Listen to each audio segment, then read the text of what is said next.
Y'all properly hypnotized yet? Hope you're all doing well. We are going to embark on something brand new today. Going to be making sounds for a new world. And started putting together some ideas. Yep, a new world. Kind of launching in on this new series.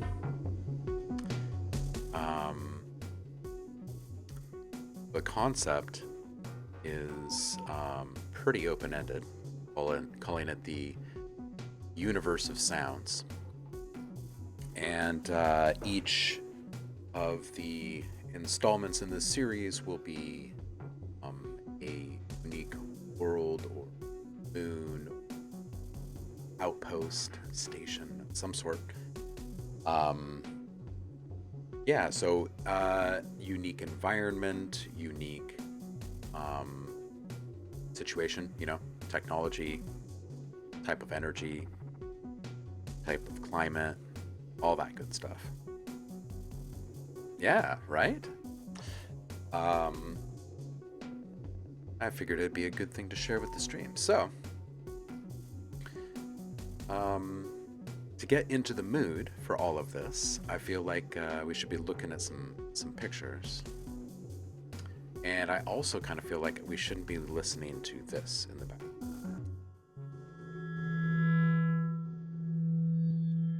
Glorious feedback. Yeah, that's some good feedback right there, actually.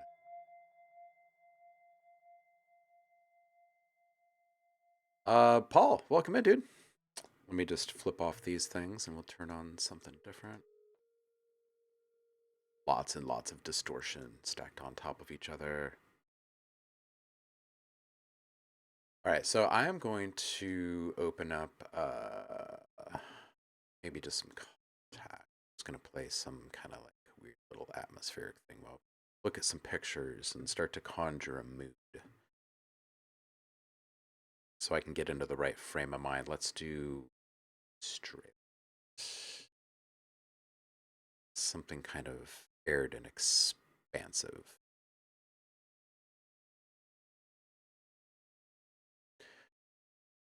What's good, Paul? How are the projects?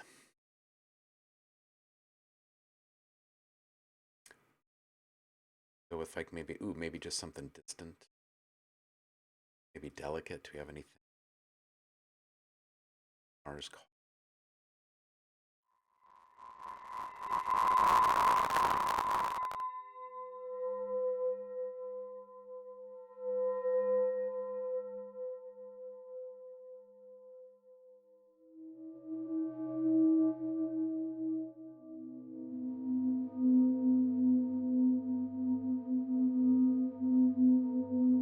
That's a pretty cool sound. What I'm gonna do? Just let it drone background. Yeah, let's do it.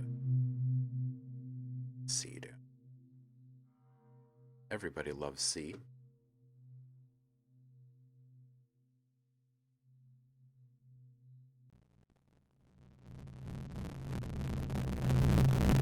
Whoa. Error trying to synchronize. Goodness. Try that again.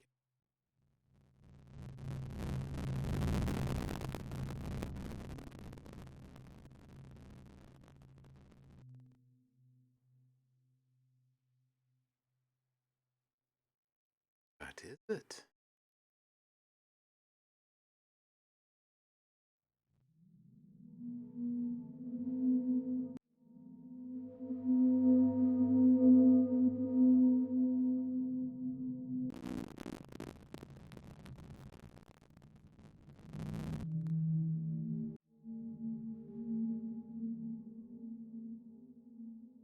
All right. Got a little background noise.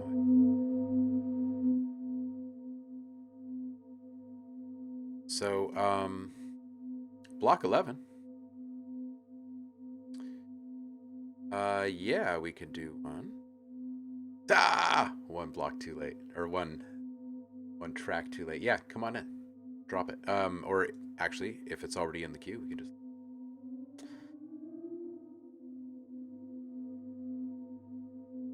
It's gonna be a fun world, you guys. I've got some pictures here. We'll flip through them. It's just like the first 20 or so. Um, Very much just kind of little prototype exploration here. If you put it into public feedback on the Discord. Nice, Paul. Got another show together for Sunday. Excellent.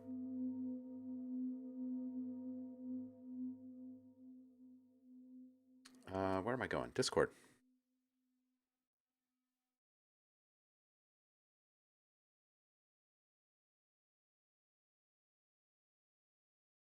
Now that's patience, man. Waiting a couple of days.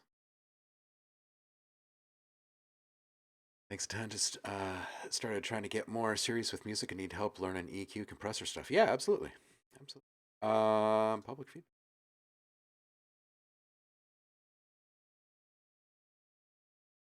Let's do this. This one's called Lacerated. Goal is world building, atmosphere, evocative type music. Okay, yeah, in the right place then. Oh, oh.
And this is great. It's super original. I really, really like the obscured vocal. At first I was like, man, is this just off because of the compression and stuff? And then when you came out of that first segment there, that first section, and the vocal clears up, obviously it was all intentional, and you kind of fall into this trap. It's awesome.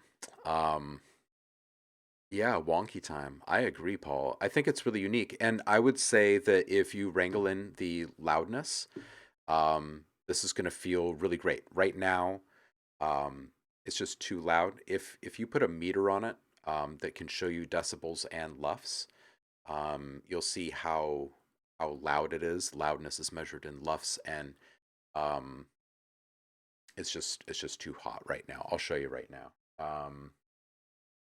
Actually, I'm not going to load my multimeter that I normally use because it's been acting a little. So I'm going to put. What's the waves one called?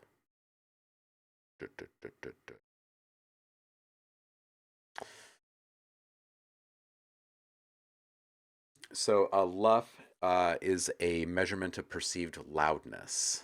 Negative 16 or so is the average for streaming, or like the limit for streaming. A song like this, you could probably get away with like neg 15, neg 14. You really don't need it louder than that. And right now, yours is sitting at, I'd guess, like maybe -5, which is much louder than uh, negative 14 is probably what I would say the limit for yours is. Um, it captures overall sound. There's short-term and long-term LUFs. And you can visit a website called a little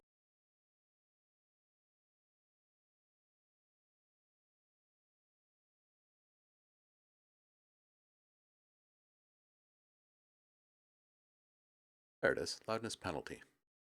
They also have a little plug-in, but you can just drop a file here and it'll measure the LUFS and it'll tell you, hey, this will be turned down like so many decibels on Apple Music or Spotify or whatever. Tone down the texture. Yeah, so that's the same thing. That's going to be the compression. So right now, basically what's happened is you've pressed the entire waveform together and turned up the loudness. So the ability for there to be like distance and like the perception of proximity, that kind of disappears when the dynamic range disappears. So what you need to do is back off of the compression. So if there's a limiter or something called a maximizer,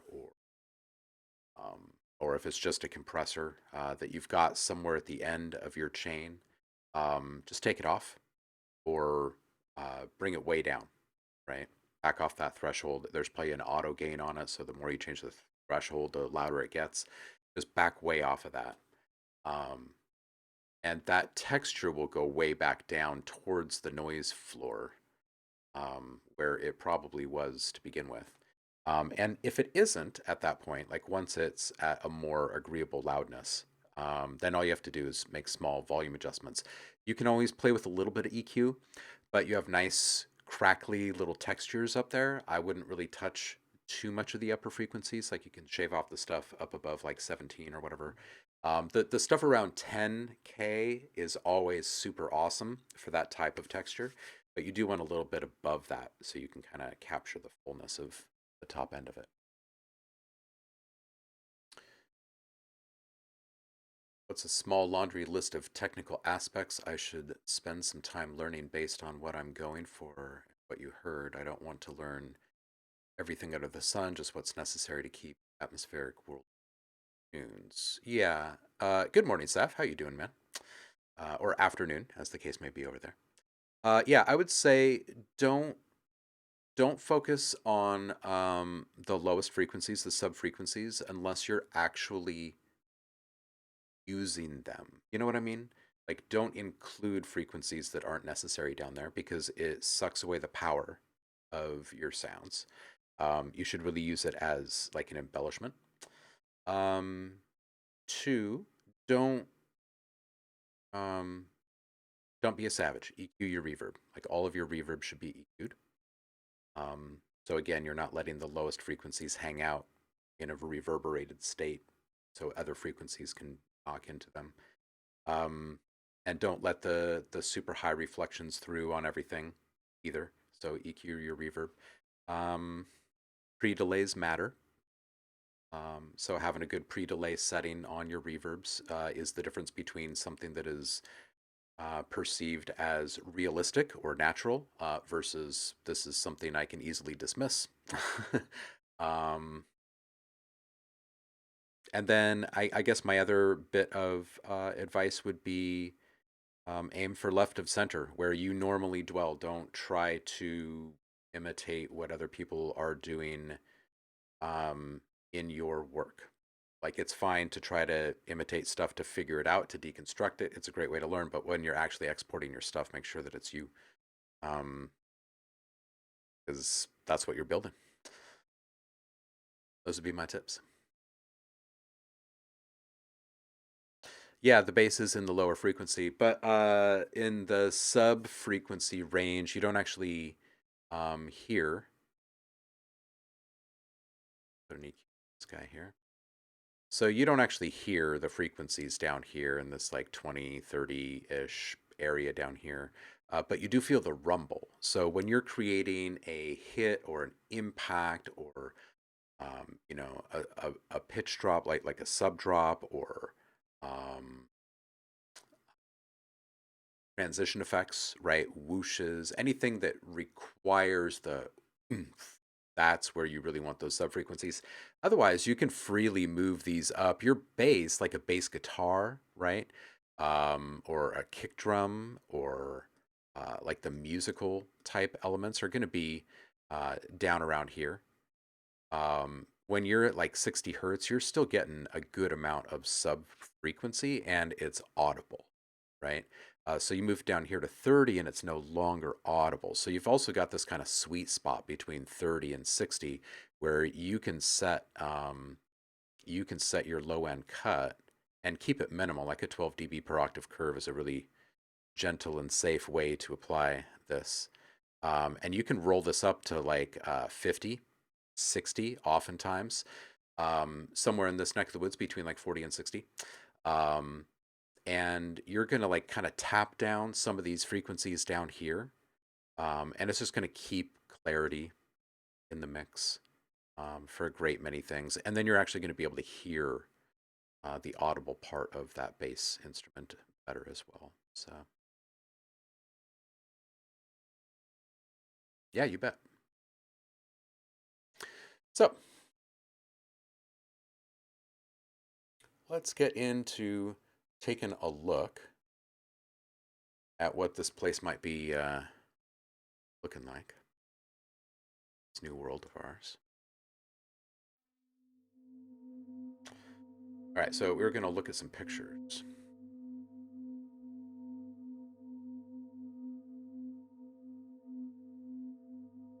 I was just knocking these out this morning.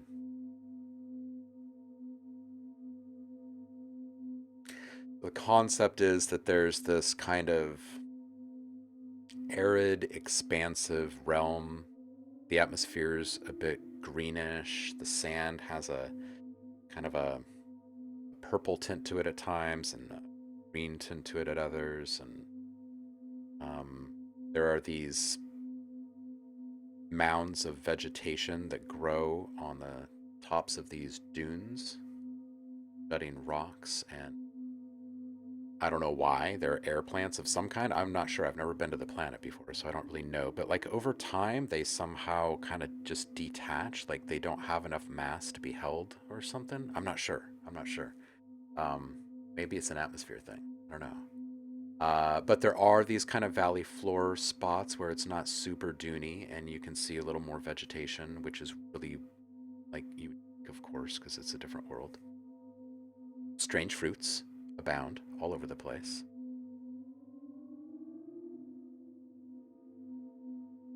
And there are these tiny little pockets of water here and there. And where they are, it tends to be rather kind of jungle oasis-y.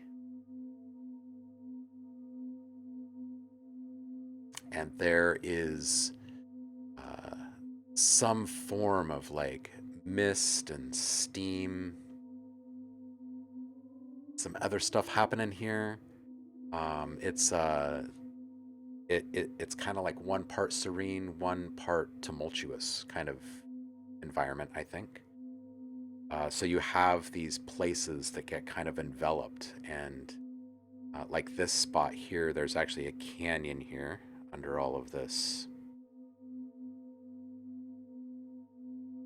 kind of like this.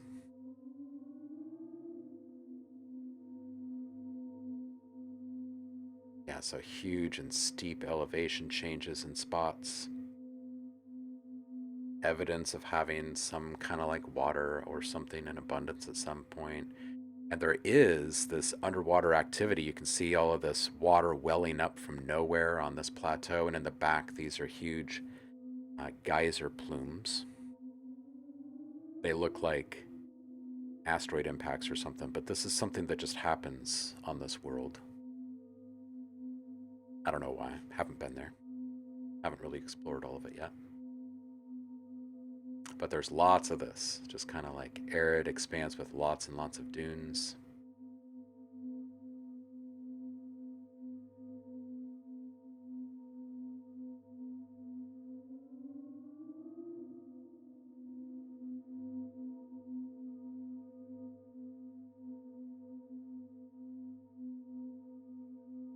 Yeah, so I'm thinking maybe some flutes, maybe some FM synthesis, maybe some cool scrapes and kind of dragging kind of transition sound effects. Um, Hits would definitely have like little sparks of woodwind and rattles and um, probably some skin drums of different types.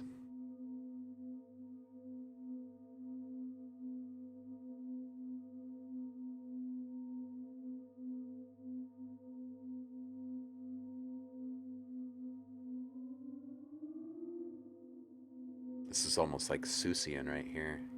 Got the bright red, pink, and purple.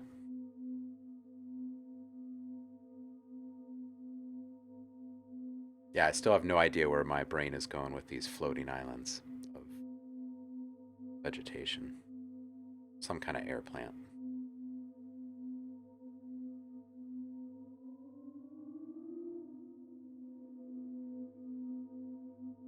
And around nightfall, you can actually see that there are a few moons.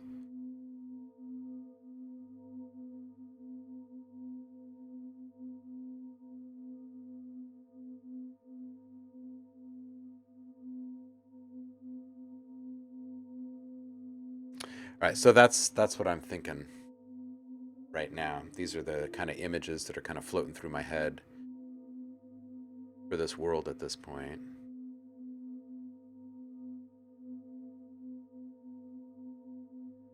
So, I guess maybe we should figure out like what a general atmosphere might sound like in one of these scenes. And then we can kind of start to take it from there.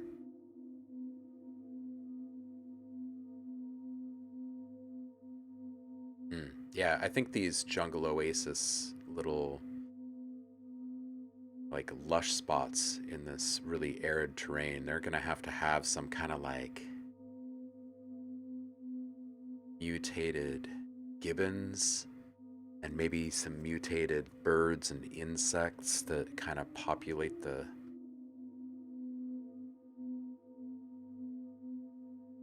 little nooks and crannies of this place.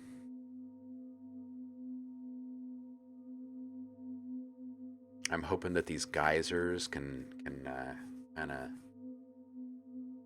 influence some transition effects, some steam maybe.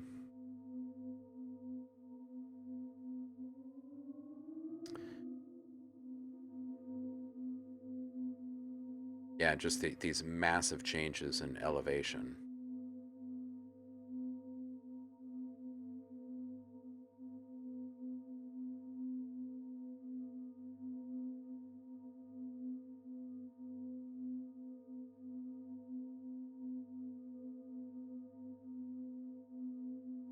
All right. Hmm. How would sound travel over an expansive sand dune desert, says Block 11.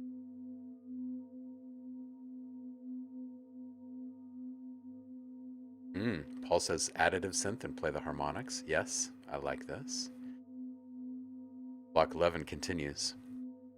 Would the sound get swallowed by the sound or kind of ride along the surface?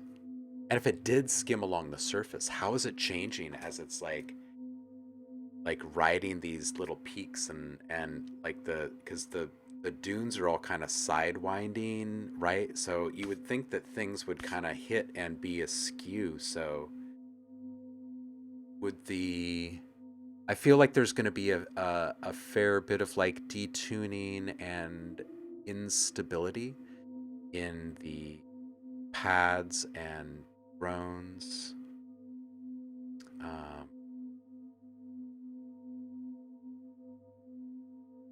and the plucks. I think the plucks are going to have some kind of little bend in them. You know, like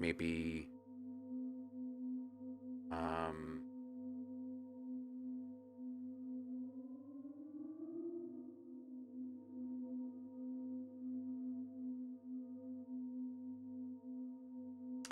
maybe somewhere between uh, Southeast Asian and Indian, like gourd string type instruments.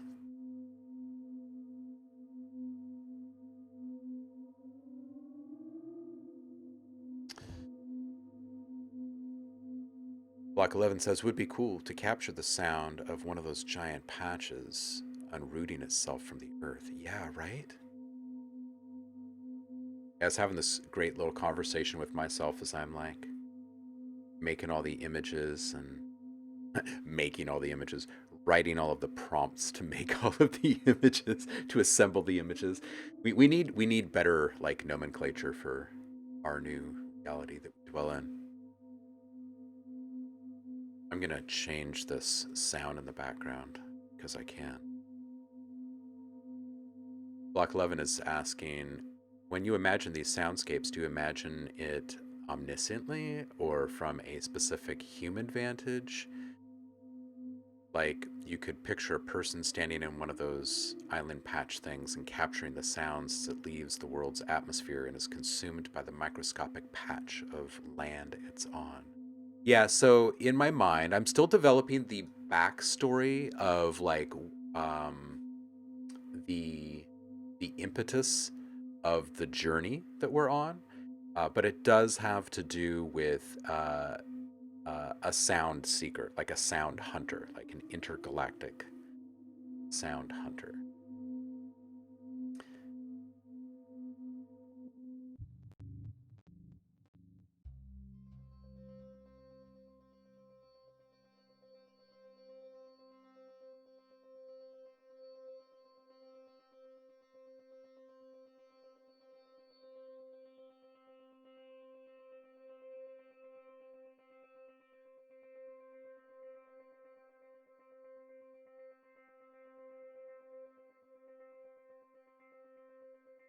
Yeah, and I think that the ways in which the sounds are captured are a little up in the air.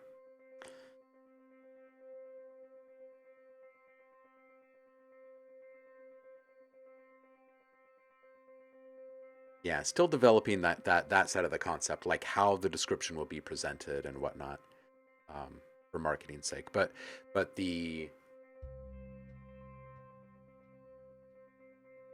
the one thing that I have figured out is the way in which I'm going to move through all of the sounds from one unique star, planet, or moon outpost or space station or whatever, from one to the next. So they'll all be kind of standardized. Same kind of sounds in each pack, same number of sounds, so everyone can kind of approximate like what uh, to expect realistically from each one of these and have a rather holistic set of tools necessary to score um, scenes or write music within, you know, reasonable boundaries within that same kind of theme, right?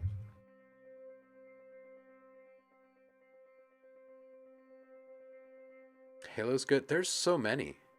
There's so many. I think that oh, the question for I guess we don't have the chat up on the stream screen right now, but question is, which games and movies do you consider to have top tier world building sound?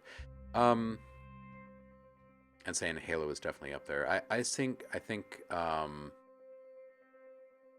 most any game nowadays that puts an emphasis on the environment tends to have really good sound because the sounds that are, um, I mean, as long as it's done tastefully, the sounds kind of build up and around from that, right? So, like if you look at a game like Last of Us or something like that, where there's lots and lots of environmental sounds, or uh, Silent Hill, like going way back into like the first few installments of Silent Hill. Um, I think really good sound kind of builds up from those kind of foundational elements, personally. Um, and the people that do that kind of stuff right tend to have a really nice touch when it comes to how like intrusive or obtuse or overt or subliminal different types of sounds are the overall soundscape, you know?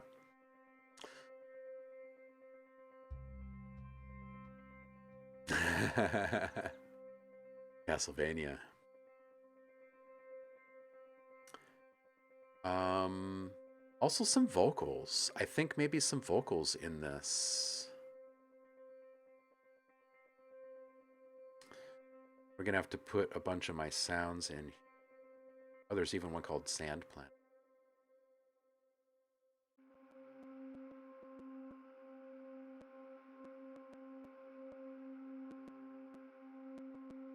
A little jumpy.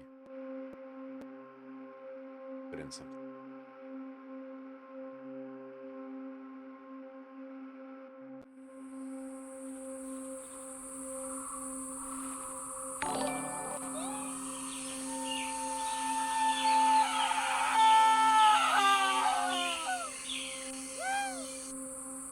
Yeah, something like this probably. Although I think I want to kind of roll my own for the most part on the layered stuff. But we can do that inside of Kontakt as well. Um, yeah, yeah. Let's start with a couple of little atmospheres, ambience things. By the way, respect the gazelle. Thank you so much, Block 11. Um, Appreciate you. There are a bunch of free sounds waiting for you on the Discord. If you boogie on over there and make sure that you've got your profiles linked between Discord and Twitch, then you should be able to click into here, subscriber rewards, and there's a whole bunch of stuff. There's a bunch of, there's a couple of different movie dialogue uh, samples from a couple of watch parties that we've had here over the past few years. Cult classic films, they're great. And there's also from one of my other labels, Sound Freaks, the Dark collection is up there for grabs right now, and that's a collection of drones and atmospheres and soundscape making stuff on the cinematic side of things. So Amnioverse, excellent world building. I will definitely check that out.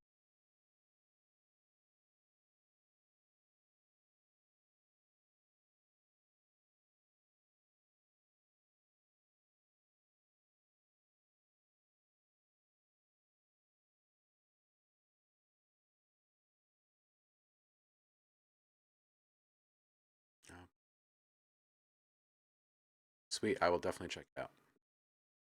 Right up my alley.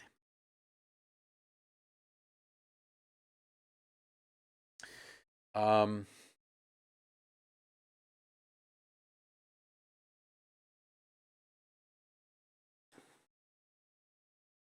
let's get this thing going. Let's do a blend of a few things first. Get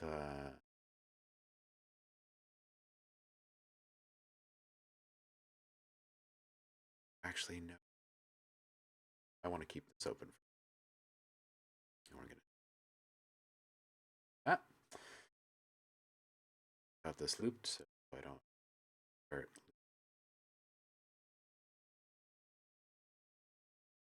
And we're going to open up another instance of contact. And let's save this thing.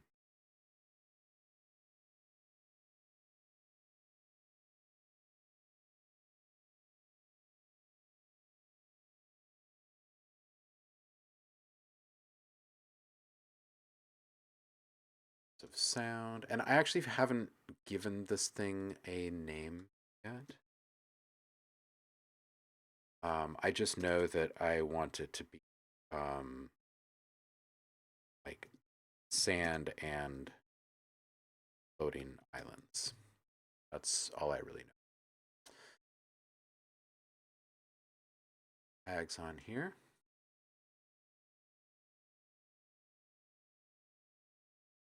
Lou D! What's up, homie? How are you? Okay, so we've got a new instance of contact coming. And inside of here, let's get like some shakers. And let's see if we can find maybe that. Yeah.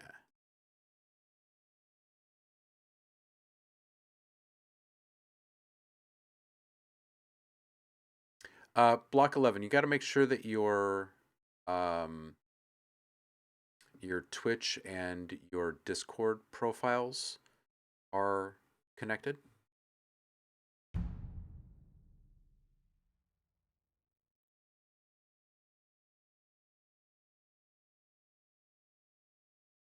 All percussion.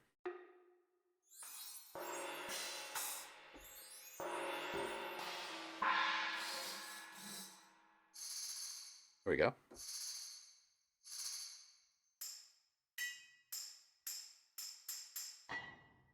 Okay, so there's really only a few here.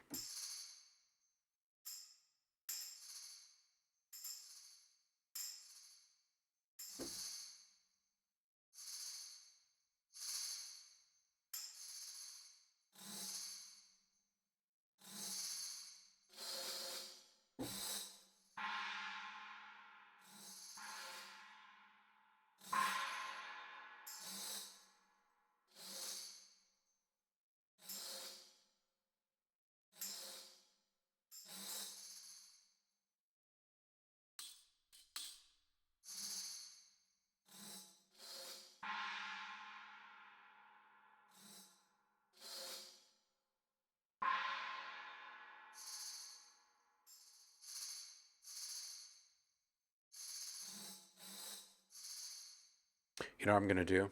I've sudden realization. I'm actually gonna switch the second instrument to alchemy.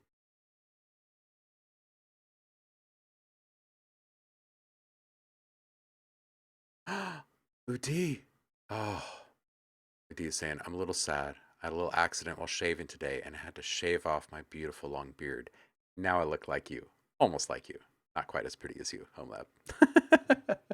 You're probably still cuter. Okay, so what I'm thinking here is that if we go in here and we equalize this for audio.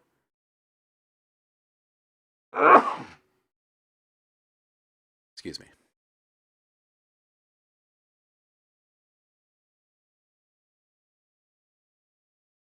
Okay, and we're going to go into the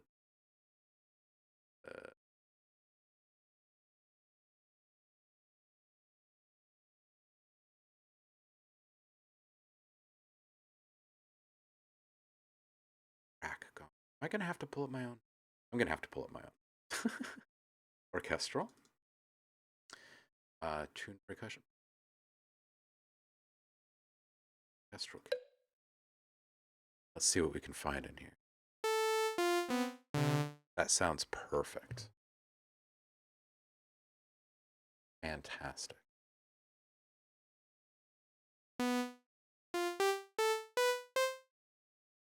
It's a hit.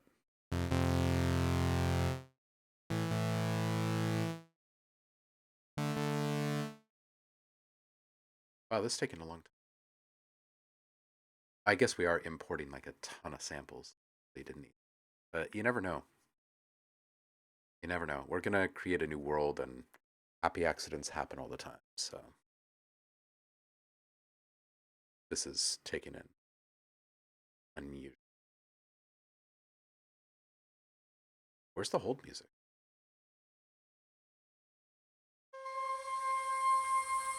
There's some hold music.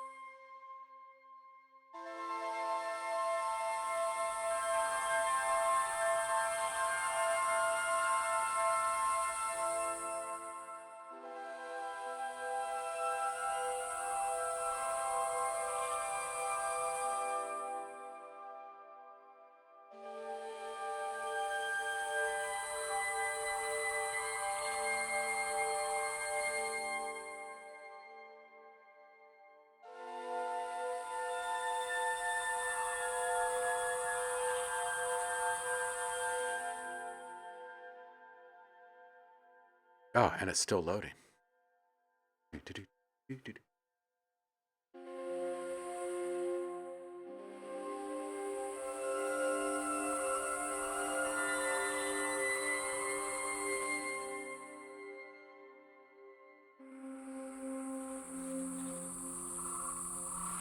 These guys are not. It's like they're not following.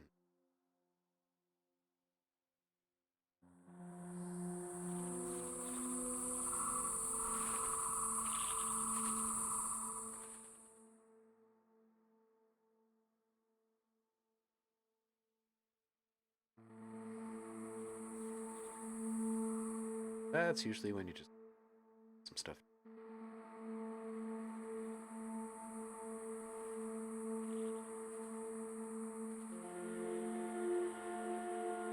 Tune this out a bit.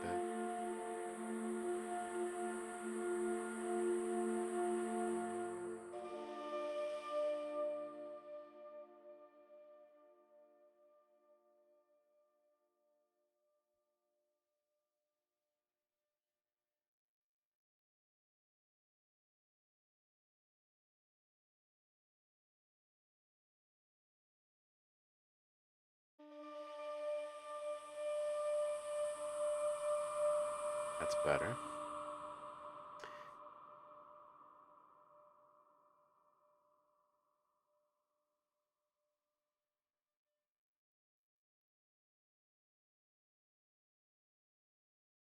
It's just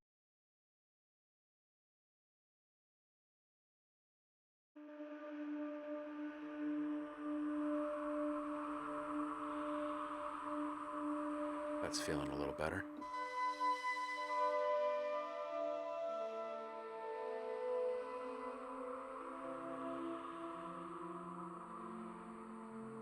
Ludi, we can listen.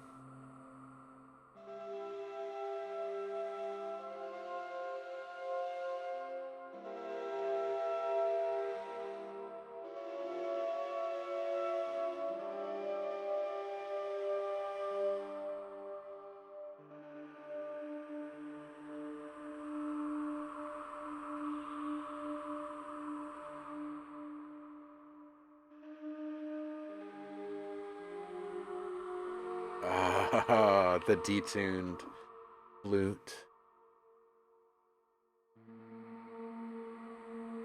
Yeah, yeah, yeah. A little more feedback going on.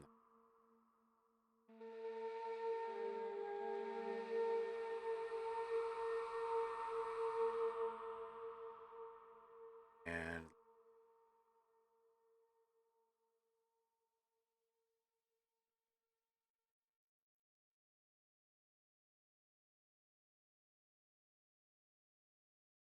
all out to it. I don't really have that many options. Daylight.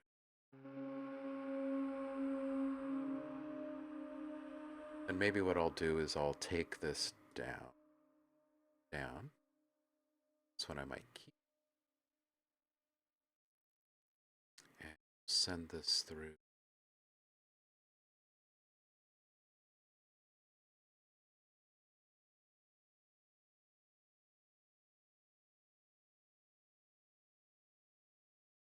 shimmer.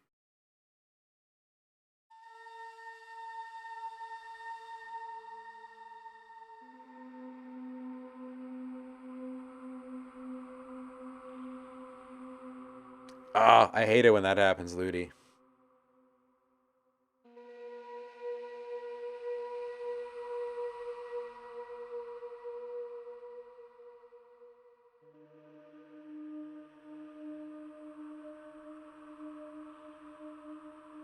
This is almost there. We're gonna add a little grit to this, and then I think we're close. Something tells me this is going to be kind of one of those fundamental pads in the. Um, I'm just looking for either something really extreme at like 1 or 2%, or something really simple. Let's do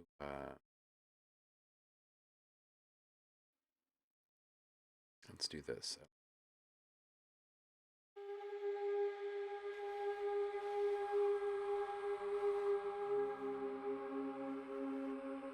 A little bit more.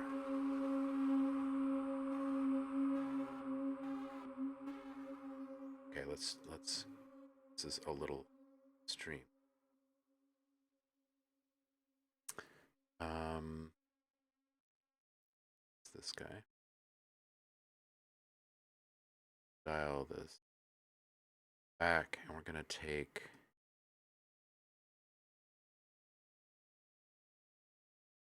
Make sure this is coming across more like a pulse. Pulse rather than a really hard position shift.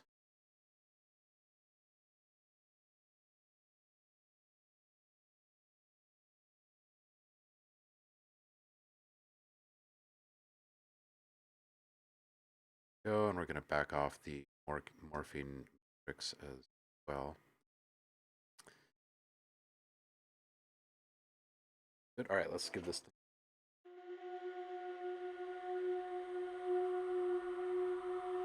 It up just a touch more.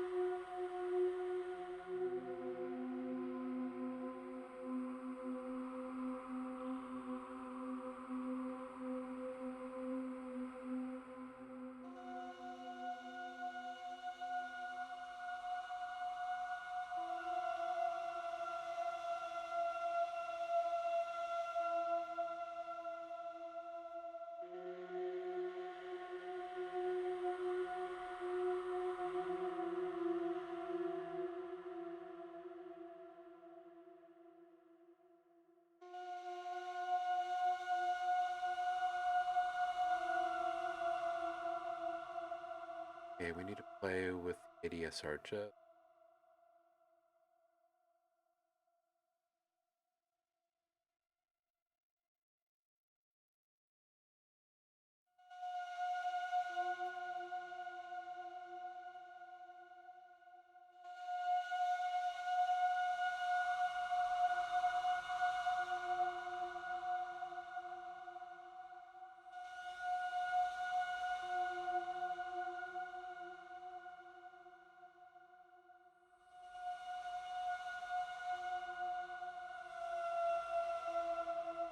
Ooh, the slow attack. Maybe just a little bit quicker on that.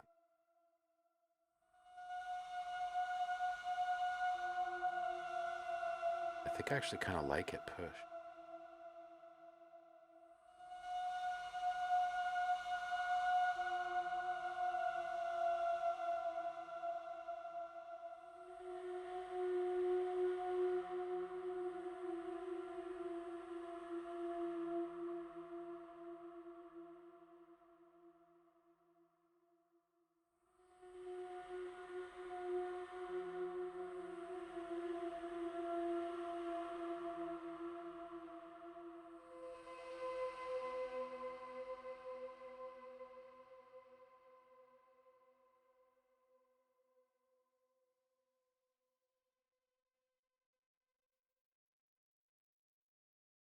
It's kind of smoothing out our assignments.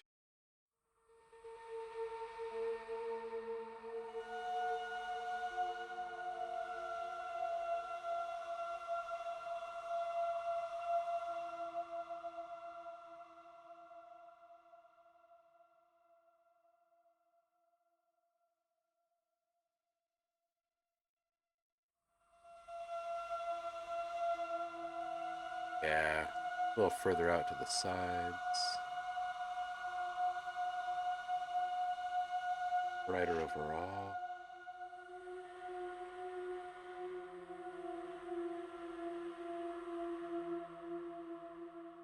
I think we have our first instrument.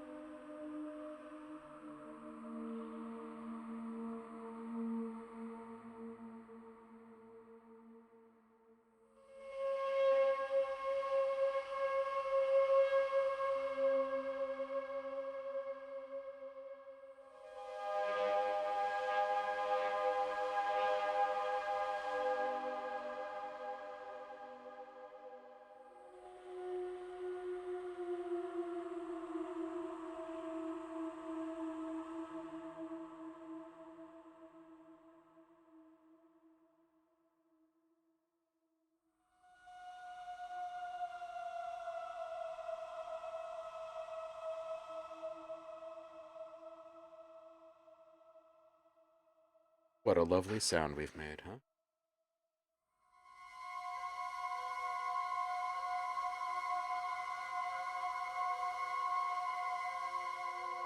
It's got little bits floating around in there. I like that. All right, Ludi, let's check this thing.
I like this. It's a little busy in spots in regards to the frequencies where the vocal is sitting.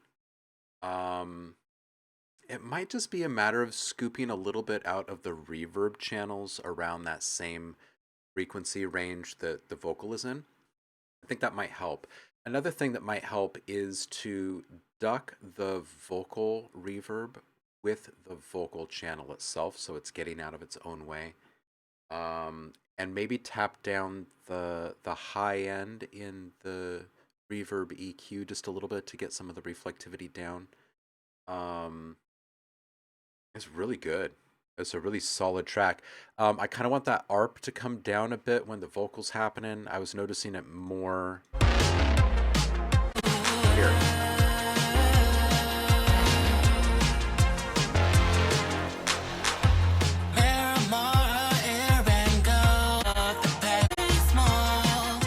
Yeah, I think it just should have a lower peak on that modulation when the vocal is active is all. Just because when it does open up completely, it's kind of right next to that vocal, maybe even just a little bit above the vocal. So I'd maybe just bring that peak down in the modulation. It is dark, maybe. Yeah, maybe just a little bit more. You could also try just a slightly shorter decay time on a couple of the reverbs, right? Like if you really want the vocal to hang in the air just a little bit, maybe back off the decay of the reverb that's on the synths. So there isn't quite as much commingling in the tails there, because everything is articulating fairly quickly in that moment, right? Or when the full mix is happening. There's lots of new notes being generated. I'm not sure that the decay really needs to be quite so long on a couple of those things. Might help clean up just a little bit of that kind of busyness feeling. That's a really solid, man. It's a really solid one. Yeah, easy fix. Dragonleaf, you snuck one in here too. Let's listen to this, and then we're going to get back to making this world. And Rochambeau, welcome in. Good to see you again.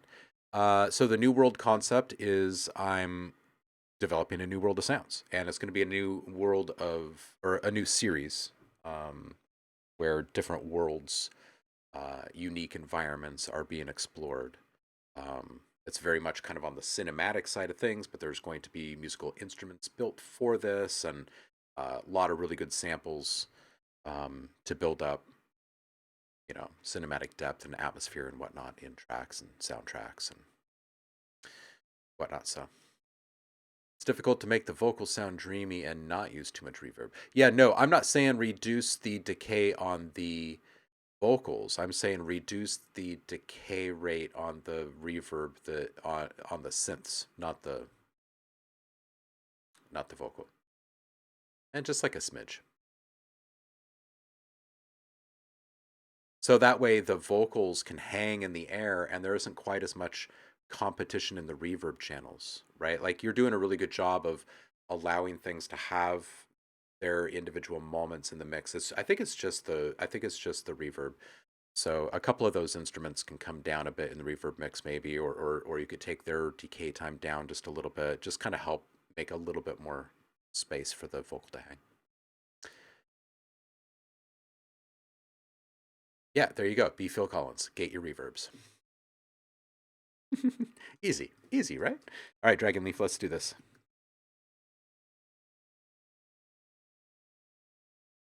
Here is a colorless liquid that looks like water. It has a pungent odor and a burning, sweet taste. Its chemical formula is C2H5OH. This is ethyl alcohol, the alcohol found in intoxicating beverages.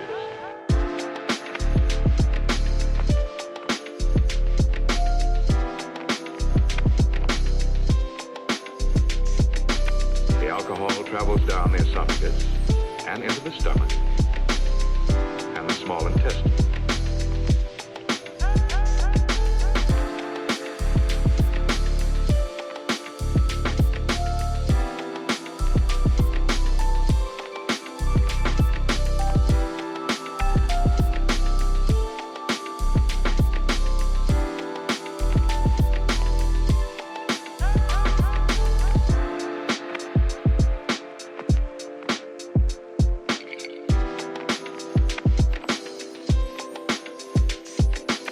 As long as there is any alcohol in the bloodstream, some of it reaches the brain.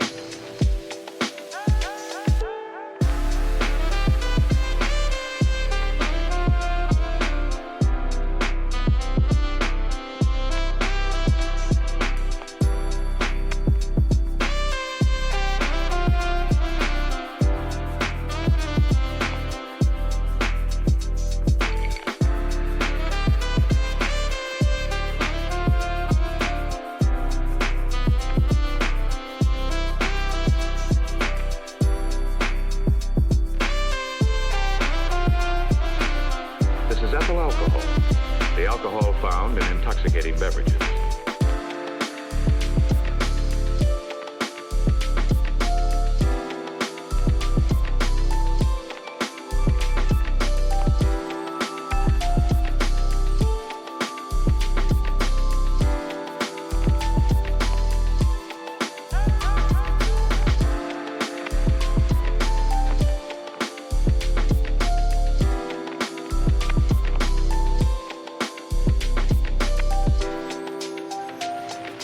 Here is a colorless liquid that looks like water.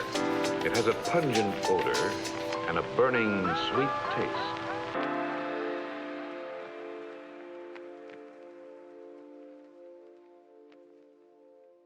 This is really great. I think it's a really fantastic sample choice. Your palette that you're working with is fantastic. The pace at which everything is moving is great, and the space that you've given everything to dwell in is great. Love the creamy bass. I would bring the cutoff of that bass up to around 50 hertz. I think that you need some of the sub bass that you have there, but not all of it. And if you did that, the balance would be a little bit different in the mix. And if you back off your limiting, bring the LUFS down just a touch, I think there's a sweet spot waiting for you to find it. And just a touch more high frequency presence on that subtle Foley in the background, maybe even a slow ride filter modulation to kind of disclose some of those upper frequencies here and there. If you're not really feeling it as something that should be present all of the time, but just a little bit of the higher frequency crackle in there would probably feel really good in a couple of spots.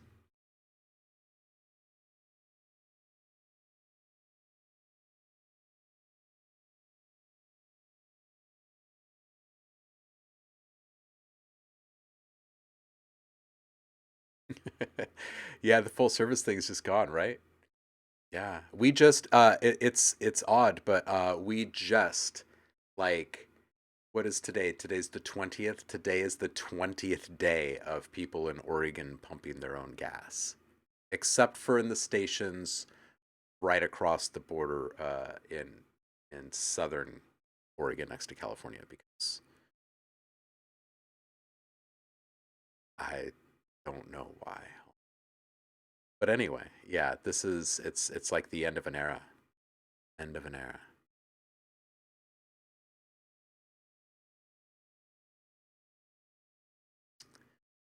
Block 11, the old downloads are not there anymore. But the top three in the subscriber rewards should all be current. There should be two movie dialogue sample packs, and there should be dark pack from one of my other labels called Sound Freaks. The other ones have expired. I typically put them out each month, something new, but I've just been so busy and life has been chaotic lately that those have been sitting there for a bit. So, and now I've made some new stuff and I need to have some time to package it all up and put it up there for all. So, swapping those out. Yeah, that's true, Paul. That's true. Things were dripping all over the place.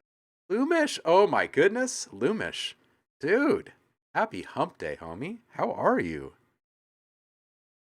Man, out of the woodwork. Hope you're doing well over there. All right, so I think this is going to be the first instrument mix. And it will also be used to create a couple of atmospheres and drones.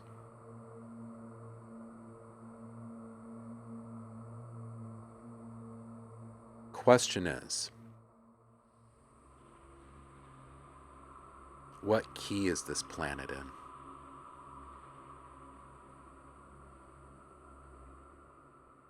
Yeah, totally. Absolutely. All the mats under the cars. Yeah. Oh, Paul, it's the little things that you don't really think about. Everyone had a thing of cat litter in their garage to sprinkle on their their car spots. Oh man. How Block 11 is asking, how do you progress an atmosphere? What moves it from section to section? Well,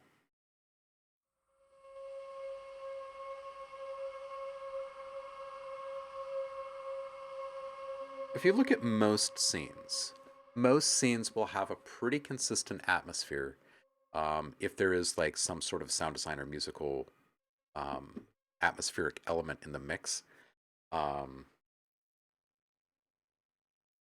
it can be pretty consistent. Um, and it's going to be much thinner than what a drone would be. So oftentimes a drone in a scene, in a setting like this, would be pretty low, pretty deep, um, because this kind of ambience, the atmosphere of the setting is, probably something like this.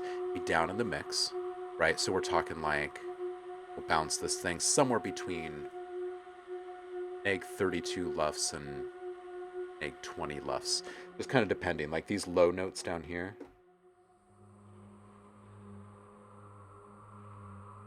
like that's pretty quiet. Where are we? It's a pretty quiet sound. And then meanwhile, you've probably got some upper register stuff when you go up in elevation. You're maybe up on one of these big peaks, right? We should get our images back in here. Keep the concept really fresh here.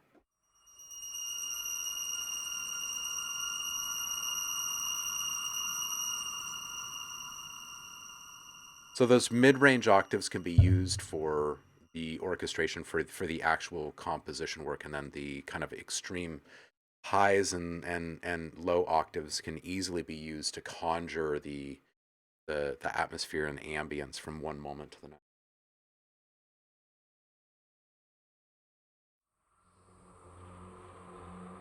I'm thinking maybe F.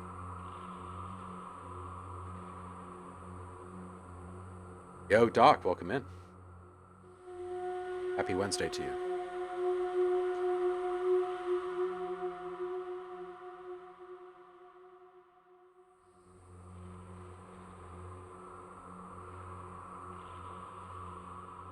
But one thing I try really hard to do on day one of big projects like this is to kind of hop around a bit and not print anything too quickly and start to build a complementary um, palette of sounds that I can kind of refer back to as I'm having these different ideas of what might make a good transition and what might make a good hit or what might make a good um, scrape or sting or suck back or drone that could accompany it. Yeah, I've got a general sense of what kind of environment I want to make, and so I tried my best to translate that through what did I use? Stable diffusion to generate some images quickly, so I could actually kind of visualize some of this a bit better. Um, So as I develop this more, my thoughts will become more coherent and specific, and I can get some more images generated, and then I can use those to generate a bit of a backstory for it. So the product can be marketed and everything, and the people who are using it can have a pretty good sense of what to expect, like what they can create. I'm really stoked to get to these two. These are geysers that I'm imagining that just they kind of rock this place. I'm thinking you can probably feel the influence of these geysers for like a great distance on this planet. That's what I'm assuming. I haven't spent too much more thought. Almost all of the water is like from like geothermal subterranean, I think. I think there are some humid spots like this where there's like this mist and fog collecting, but then the large majority of the landscape is pretty arid and vast and riddled with dunes. Not exactly sure what this is. It's not water. I was thinking that something could like condense and build up, into like mirages. I always like trying to figure out sounds for mirages, so I wanted to include some of that.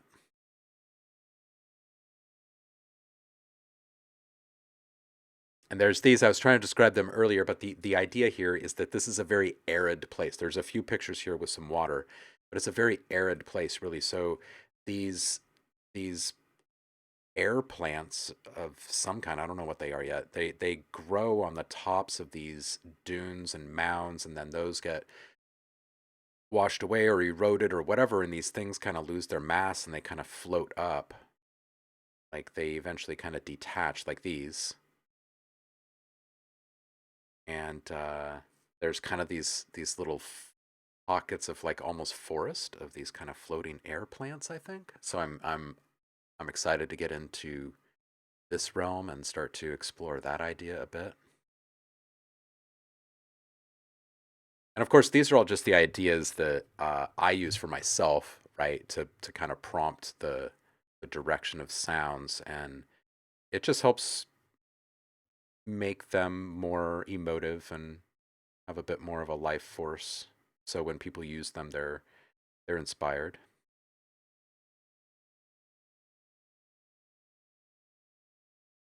This is a pretty good one to work to. Work to this one for a bit. Yeah, right. Ice is going to be great. Fire is going to be great. All of these things. That there's I have an idea where what are they called in Lord of the Rings? The big walking trees. I have this idea like, hey, what if there was this ginormous planet, like just would I don't know how many of our planet would fit into this planet. It'd just be enormous. But the life that dominates the land is all plant based, but they're mobile. Like they have appendages and technologies and ents. Thank you. Yeah, ents. Yeah.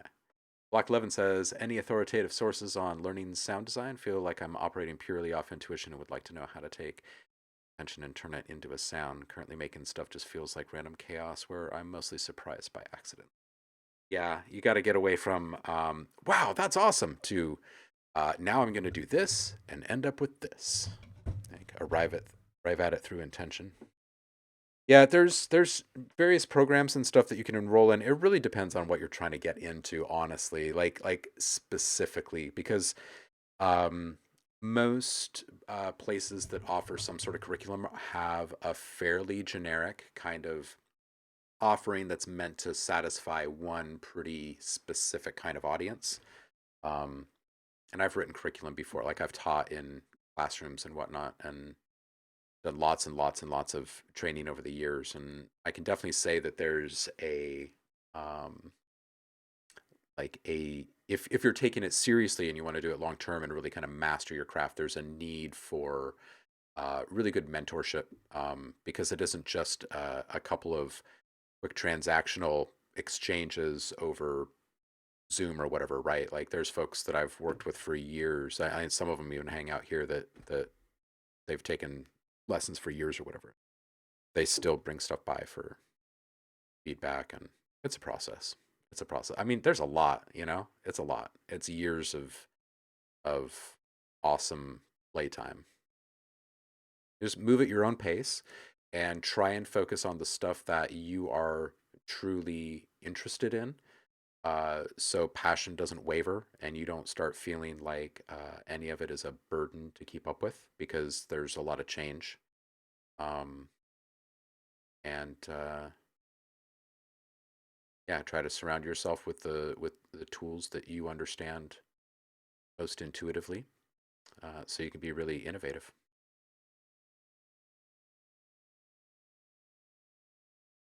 Yeah, block 11, absolutely. We're pushing buttons, aka science, scientific exploration.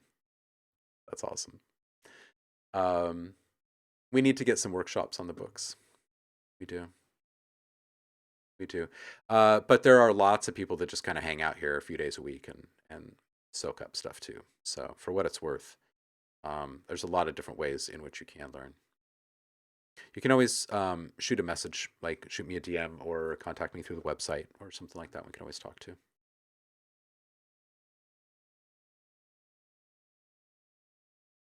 Yeah, Saf is right. Saf has taken lessons for years, and there's like a vast amount of knowledge in his head now about all sorts of stuff, and you can definitely hear it like just in the music production.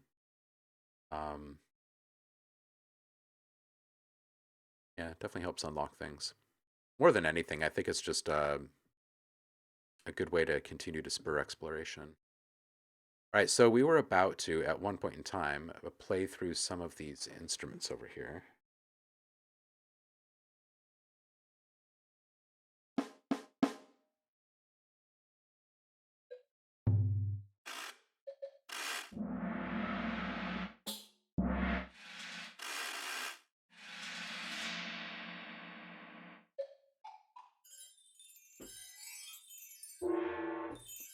Okay, so maybe some of these chimes could work. Got, oh, this is not in.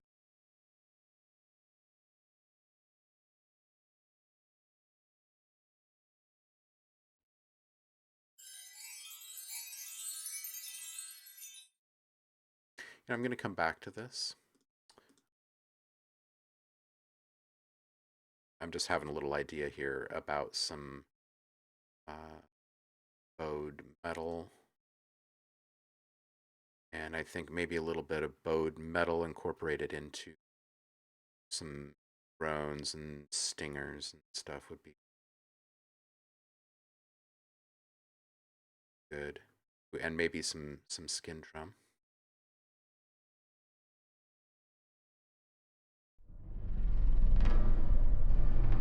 Yeah, like this. Let's get this room out.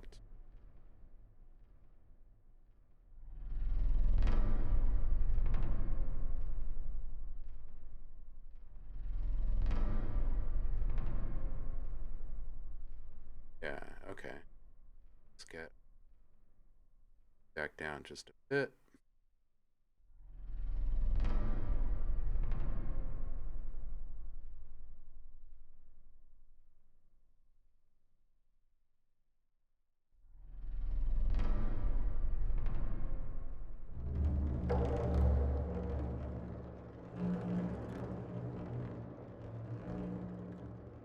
And that's all well and good, but I think that, and here, let's save this really quick.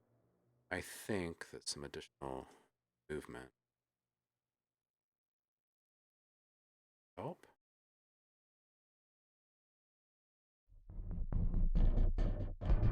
So block 11, tell me a little bit about like what is the stuff? What's the type of stuff that you envision yourself working on in the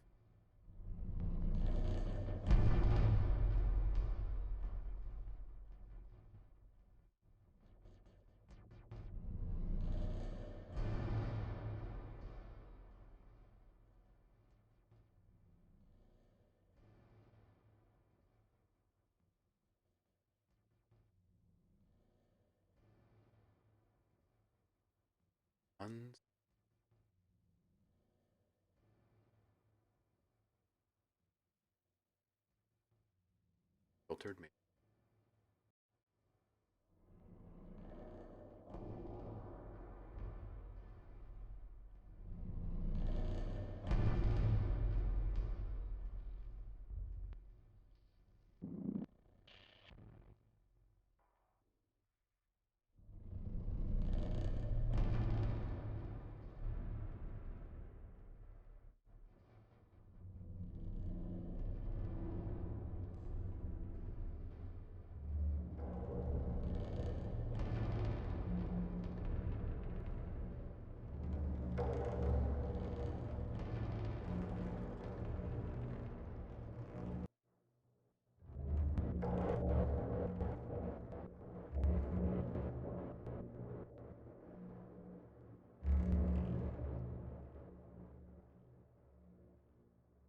Yeah, so it depends on, what you envision yourself or what you want to be working in, block 11, but it also depends on what you feel you're already proficient in and what you know you don't know and want to know. Those are some really good jumping off points for the conversation to help get you pushed in the right direction. I usually ask people to share examples of work that they are currently capable of, and then also examples of work that they would like to aspire to. Um, and that usually helps give me a sense of where we are with certain things.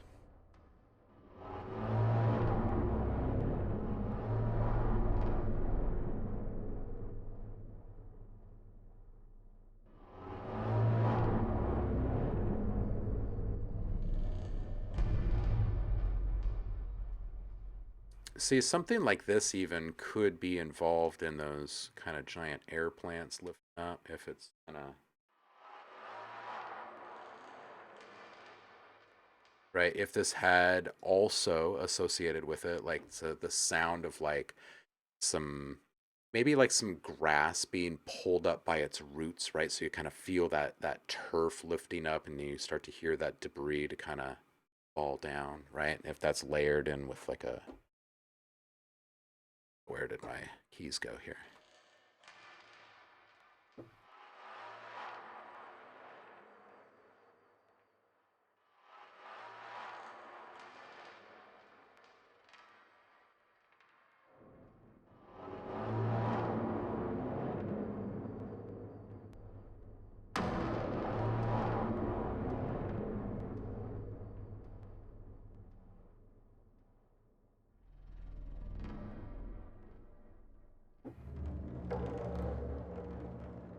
Yeah, it's good. Like if you're going to enroll in or like invest your time and money into learning some stuff, I think it's good to kind of have an idea of what it is exactly you're wanting to learn and why. And the why is usually going to point towards a goal. And it's totally fine if that goal has nothing to do with a career path. It's more just about what is the impetus for wanting to connect with someone around this stuff, because anyone can look up definitions, right? And anyone can hunt and peck on YouTube. So really, it's about a connection, right? And what kind of um, journey are you hoping to experience along the way? And then that helps keep expectations in line, and helps you feel as though you're moving toward that goal. Like if it's like, hey man, I want to have a lot more fun. Like I feel like working on music or sound design is a lot of work, and I want to have more fun, and that's your goal. That's a great goal to have, right? Because those would be some really fun sessions, and you'd probably take a lot away from them. But if it's really technical stuff that you want to learn, like, hey, I really want to understand phase. Like when people say phase, what do they mean? And all of the different situations in which the term is used, and how it can influence the ways in which you approach mixing or sound design.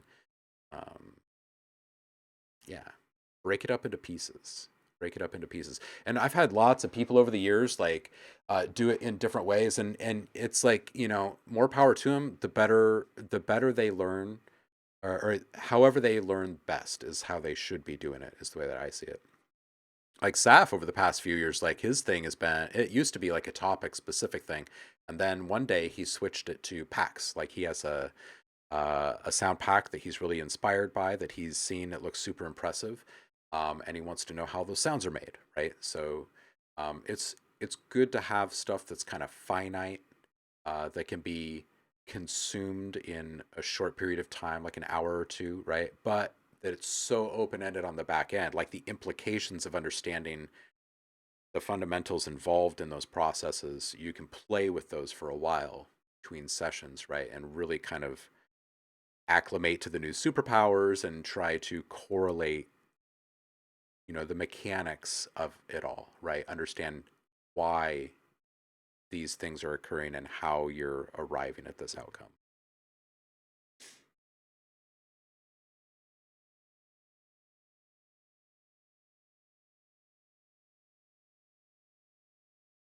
Block 11 says, Soundscapes of imagined worlds. I'm a writer and I'd like to take some of the worlds I've made and put them to sound. Also, written a few scripts for games with particular atmospheres that I'd like to develop a soundscape to fit to. Most of the music I like is very atmospheric too. Burial, Aphex, King Cruel. Yeah, absolutely. Experimental, surreal soundscapes. Also interested in atmosphere at a conceptual, philosophical level. I find the paradigm of thinking about atmosphere and how it's made interesting. I wrote my philosophy thesis on fill of atmosphere, mostly looking at it from a film and perspective.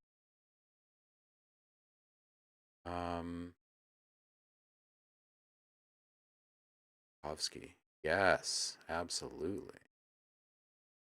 I think in some there's this idea of atmospheric storytelling that I'd like to explore and get into. I don't think it's formalized yet. Yeah, I know exactly what you're saying, man. There was no formal education available for me as I was doing it, which I think is why I've had the opportunity to write curriculum for it and teach people, is because, um, these things need to be innovated along the way. Um, Shoot me a message. Let's talk. Let's talk. Maybe we can work something out.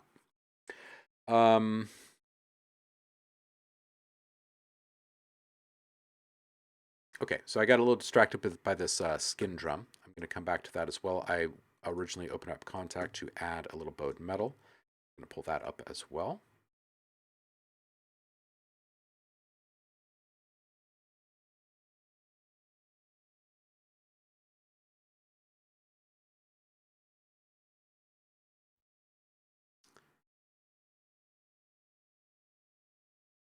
Um, Maybe some bowed cymbal, or maybe I'll pull up some really old tone hammer stuff. This is a little too squealy. Let's get into some really old. See if I can find some old stuff. Yeah, this is the external drive here. Let's find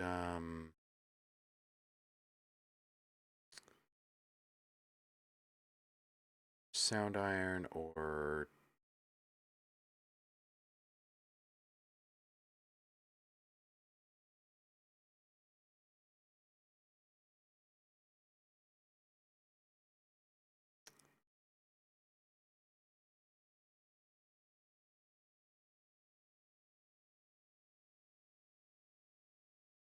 ooh, and the twine base. Oh, the twine base would be pretty good for this project as well. Yes. Oh gosh, these are so old. These were made for Contact 3 and 4. Goodness.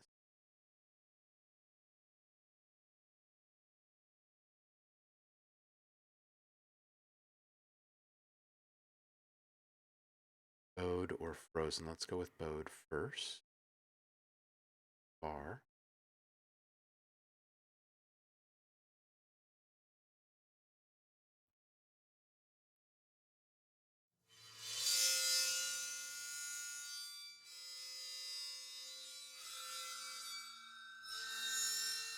Ah, those are quite shrill.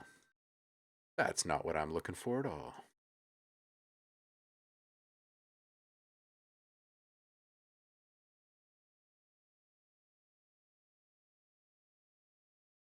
Untune. Like the untune. Yeah, this is more what I was imagining. Just some kind of slow, kind of stretched bowing, so I don't have to do it myself. And if we can mix that, let's just play a couple of instruments at the same time.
happens if we drop the tuning of this, like, and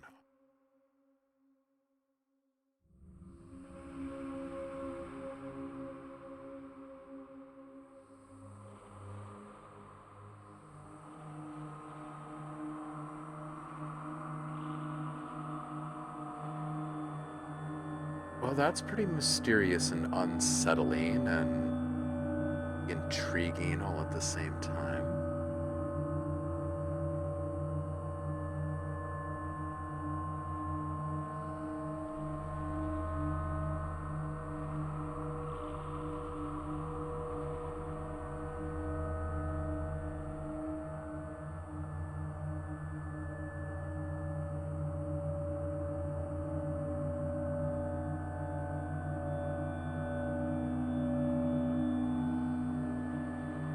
Just out of curiosity.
Saf, where did I get this contact pack? Oh, this is some old sound iron stuff. This is so sound iron and ADO actually came from an old collaboration called Tonehammer. Both of them award-winning composers, sound designers, producers, and they went off and they did their own things. And some of that stuff was kind of broken out into um, products kind of branded under those new names, and this is one of them. Hence why this was originally made in Kontakt 3 and then updated for Kontakt 4, so it's pretty old. It's a good, I don't know. I got it like maybe, I don't know, 15 years ago or something. I don't know. I can't remember when they broke up. Somewhere between 12 and 15, something like that.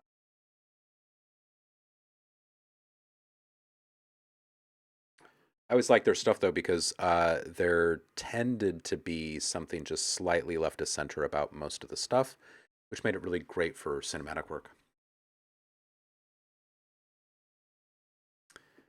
Yeah, Damien is also great. He's not going to be able to help you much with the sound design side of it, but he's really spot on with all of his production knowledge and skills.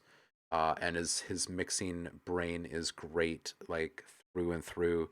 And the community that he's built up is fantastic as well. Um, yeah, you would not be wasting your time if you were to head over there. Complete Producer Network.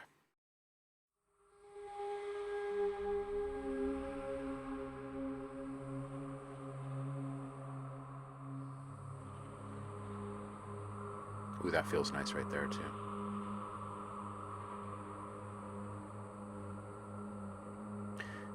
This thing. What if we put a little?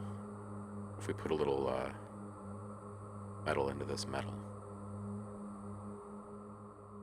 Is that asking too much? Maybe just some overdrive to start. Oh, that bumped it right up, didn't it?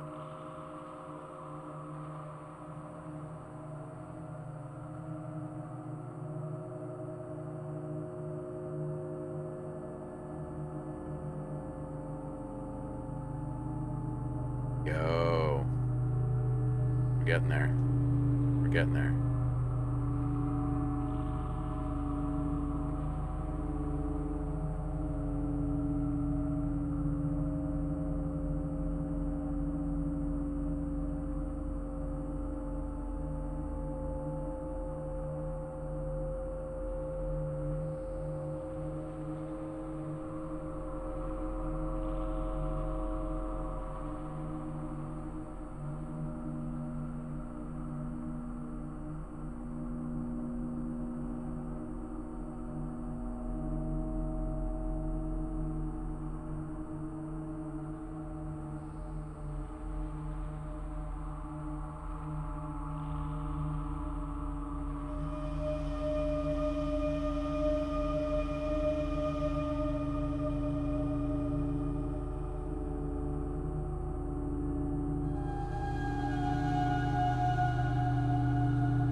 Bring the attack back up on this.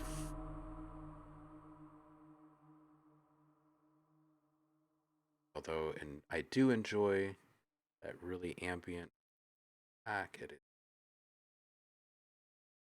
unresponsive.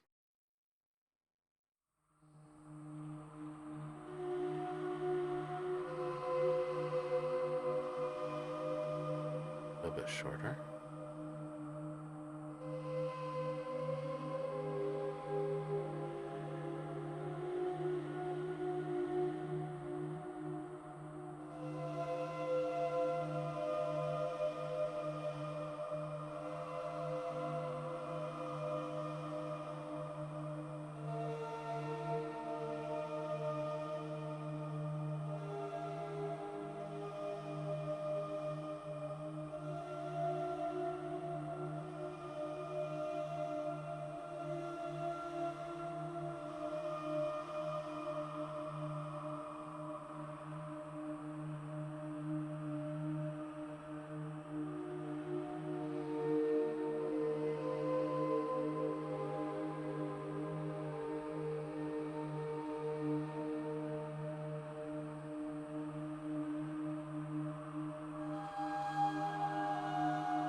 Okay, I think so far the palette is working.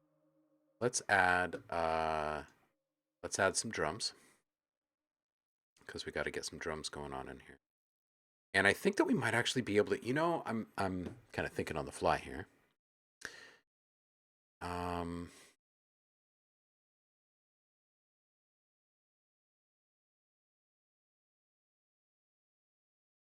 Ooh, how hot is this plant? That's a good question. I think it's pretty warm. It's definitely arid, and I'm not sure, like how often rain falls there. I think the majority of the moisture, like I was saying before, is probably coming up from like geothermal vents and geysers and hot springs and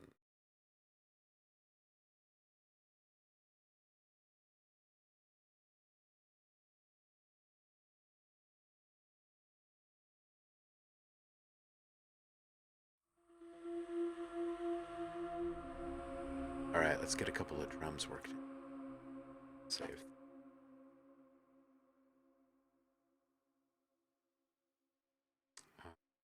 Go back into Kontakt. This one, we're up actions, and we're just going to use the hits. So these are just single one shots. We can start with these cinematics. We'll probably just use some flow in this. And octave here.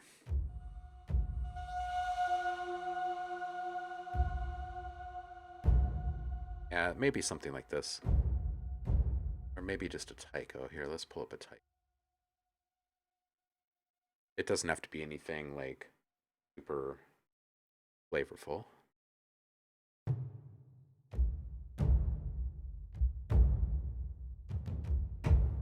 Just something that I can layer with this other guy here. Let's see if I can find it really quick. I think what I'll do is I'll use one of these to quickly score different rhythmic elements, and then I will use some of these taikos to kind of accent here and there, and start to build out some fills. And but I'm not even sure if I included fills on the cue sheet. Hold on a second. What am I looking for? What am I looking for? Come back to that.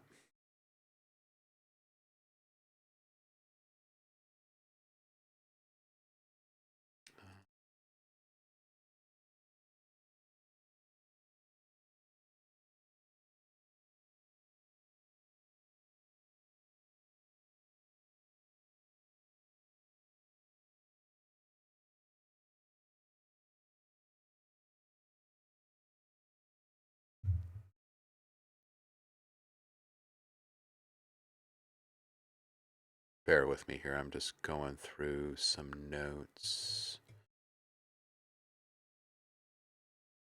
Let's see. Different.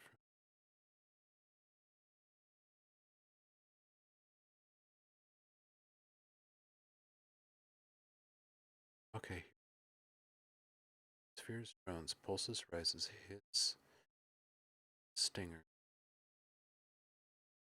sound effects, texture, swells, rhythmic, sub rumbles, sources.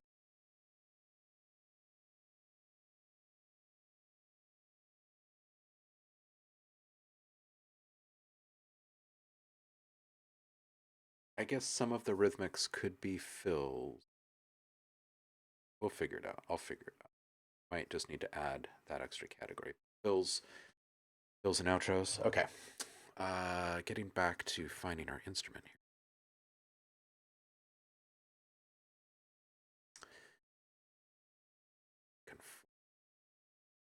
It's been a hot minute. You guys have seen me use this before, but it's probably been here.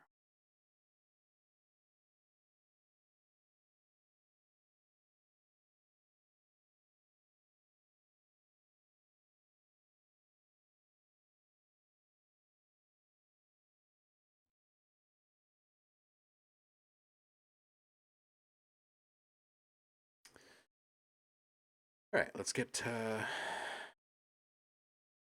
some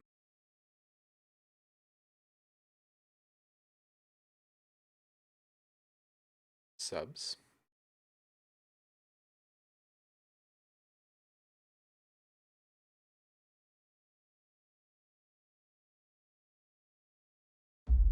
Here we are.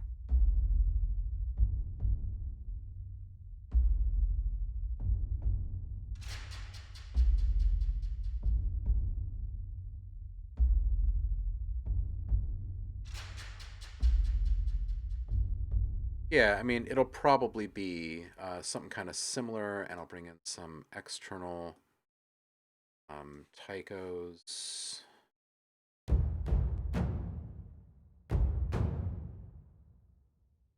Right, okay, so we've got some flute, got some big drums, we've got a little rattly thing, our atmospherics. I need some horns. I'm thinking some lows.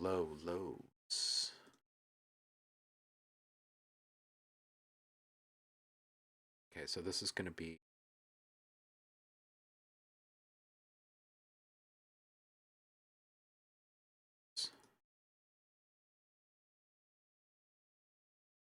what's this one? This is the symbol.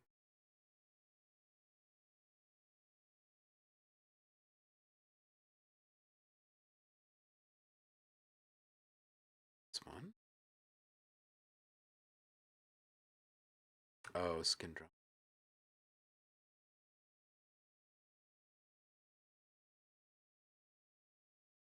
Fortunately, we can't actually trigger all of these at the same time because they're on such different scaling. We're going to turn off this alchemy Atmos. Cool. Okay, so we've got our instruments lining up here.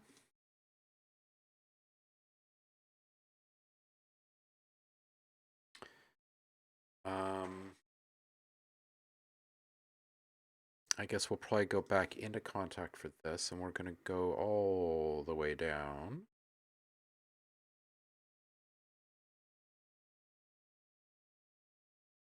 Here we go. Woodwind, brass, brass ensemble, brass solo.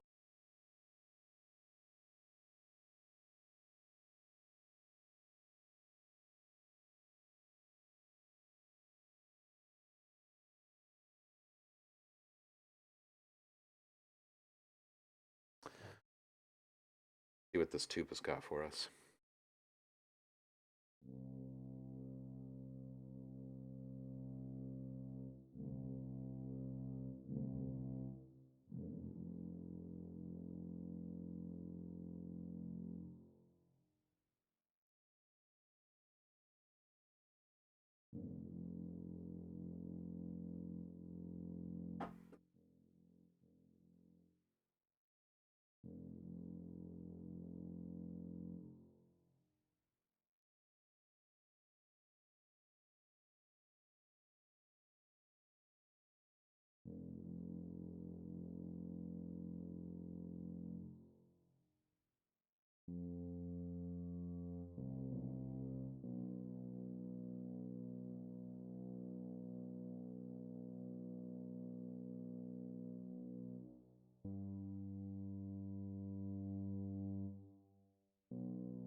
Okay, now we are going to put this into some space, and I know it's really quiet, so we're going to build this up, some saturation as well.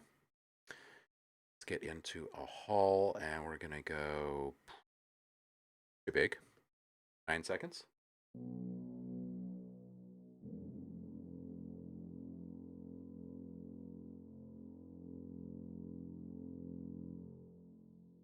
We're gonna saturate that after the reverb, and let's get in there with something really just kind of aggressive and get it moving.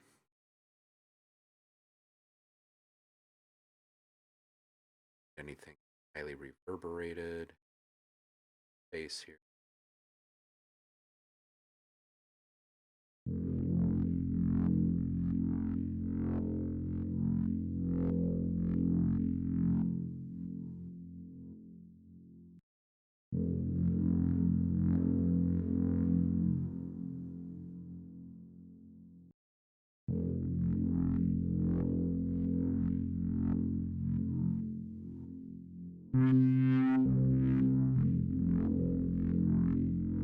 Gotta love a tuba, you know? Seriously, who doesn't love a tuba?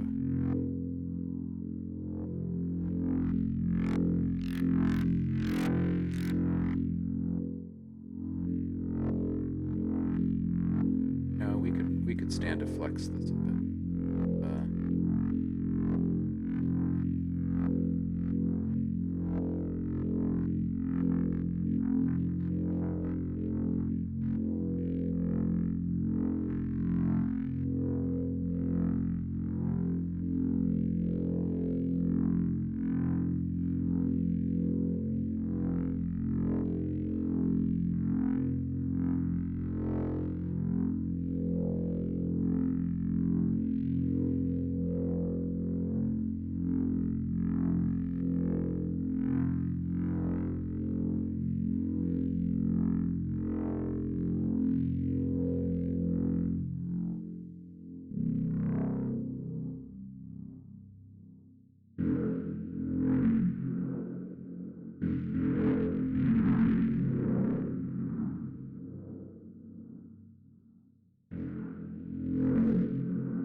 looking for some inspiration. I think maybe I'll switch to thermal. I was kind of thinking just a little bit of modulation in here, but I'm thinking maybe feedback would be better for this guy.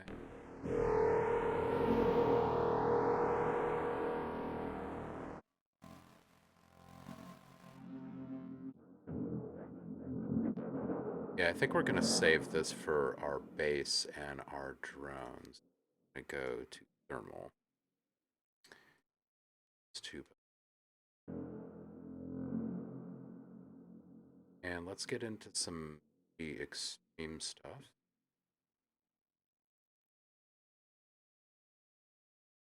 Start it down at like 2% or so.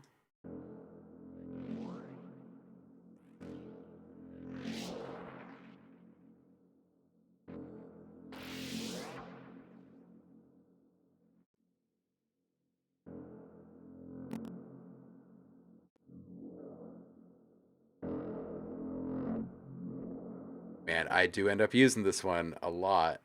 If y'all got thermal, go into the extreme category, and you've got this vivisector, and it is just wonderful. I've used it on a bunch of stuff, and always just so satisfied. Sign out! How you doing, homie? Yeah, didgeridoo like. All right, so let's just hear that.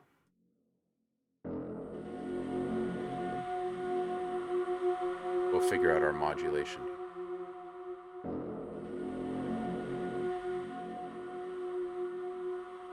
And let's get this thing cooking a bit more. Let's go. Let's add another layer of thermal after that first one. And on this guy, down in simple, and we'll just like maybe AM shape. There it is. All right, so here's atmosphere and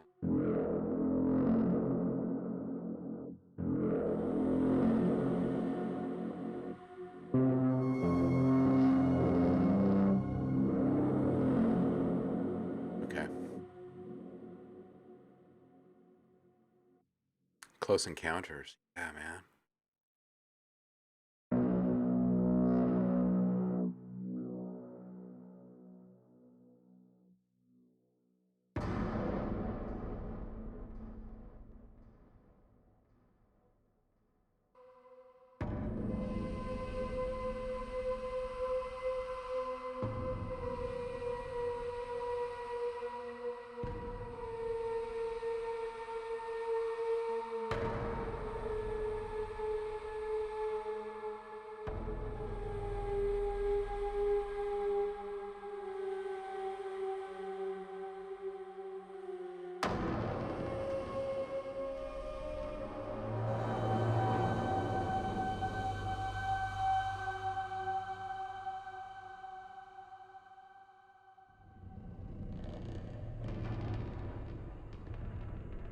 Do the bode symbol and the skin drum together.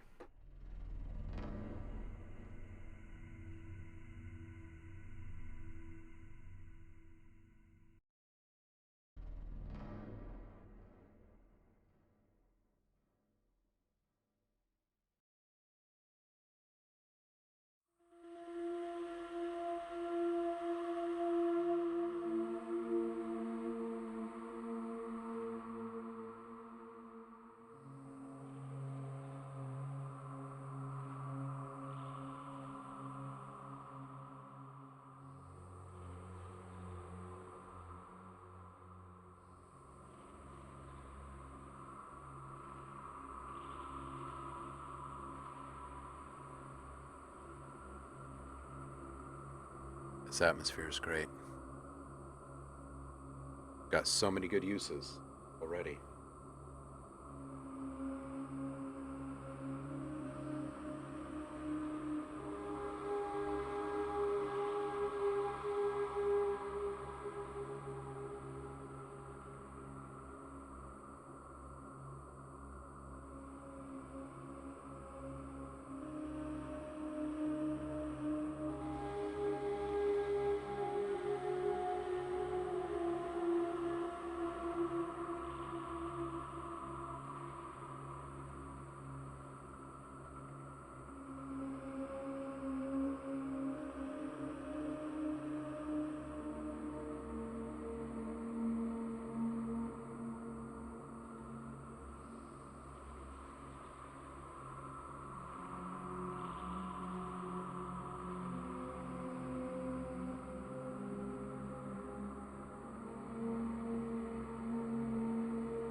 Which synth? The bass synth or the flute synth, Block 11? This bass synth is actually just a tuba.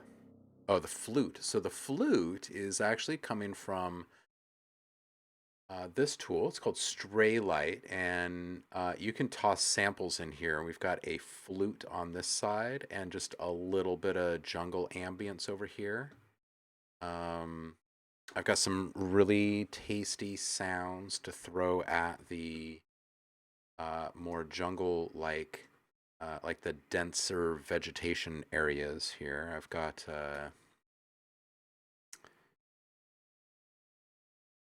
some good brand new jungle stuff in.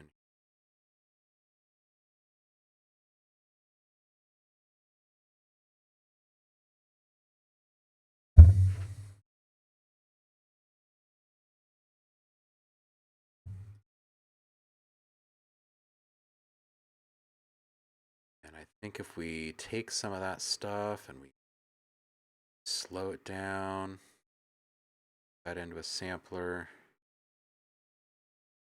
Oh, that's why.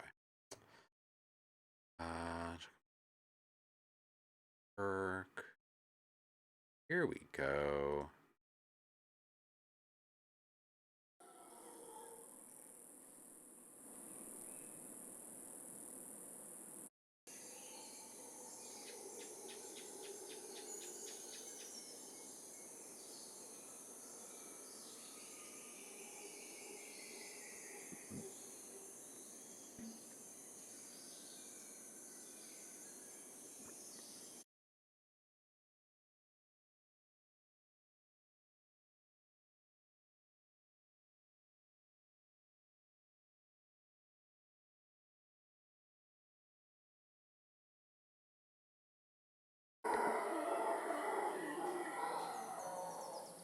Yeah, like this. Here, check this. Get a little weird. Let's put kontakt in here. Or maybe we should put, should we put this into alchemy and do some granular stuff? Or should we just kind of play with pitch first? Let's play with pitch first. And if we want to get fancier, we can get.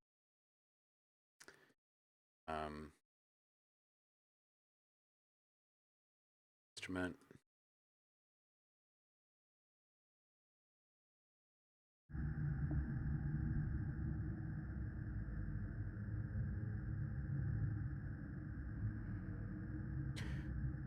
Build in some stuff here.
not really feeling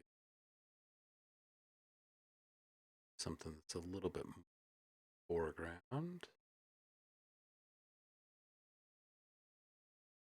Ooh, I wonder what these birds talking like would sound like.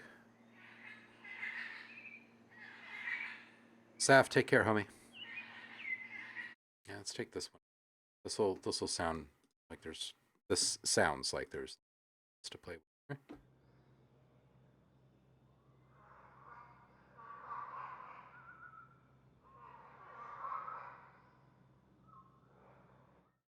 Start right up on.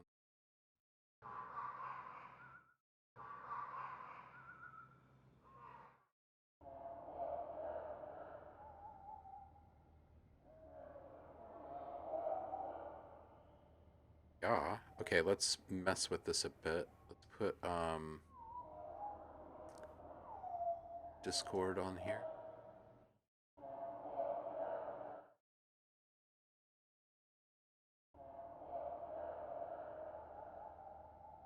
Yeah, just like a little subtle grain delay, and then put a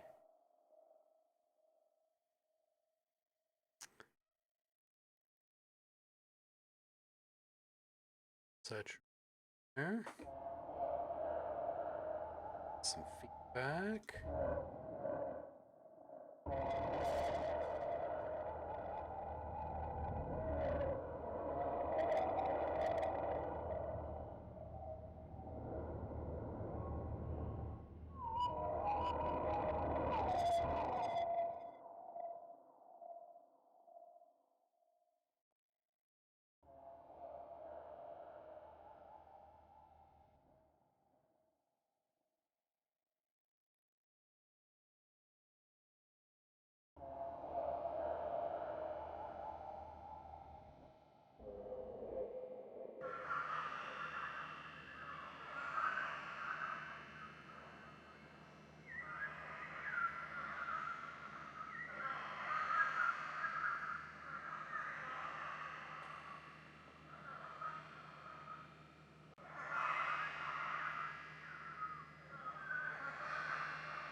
Bring in a little bit of atmosphere. Sound like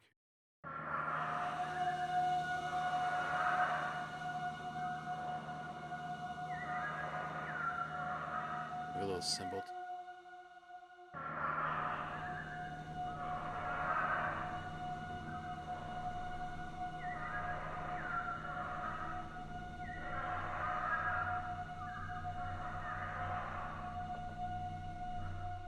Drums in here. Where are we on that? Where am I?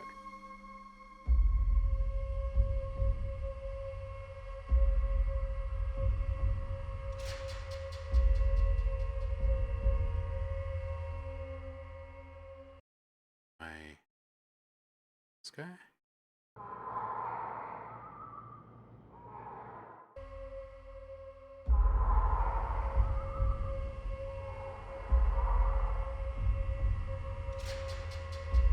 Starting to take shape.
Okay, I really like the flute instrument.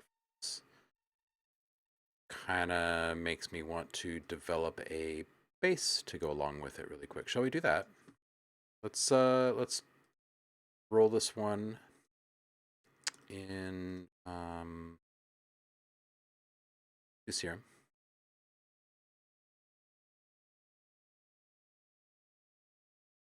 I think it'll probably be the synth that I do all the patches in. Let's release. Lots of folks have serum. I'll take care. Good luck on all the projects, sir. See you Friday.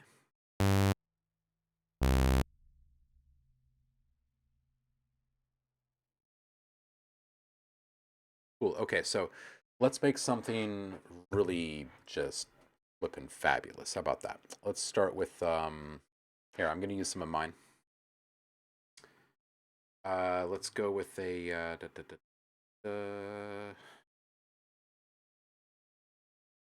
noise sign contours. Two contours.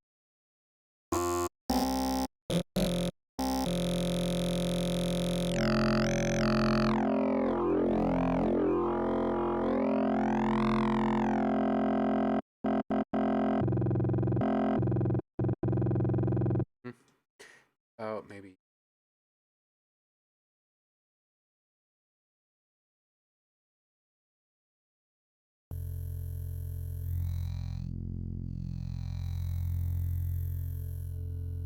Start here. Up and around about halfway, and we're gonna set up the maybe just like a sawtooth for this guy, or maybe a little MG kind of thing.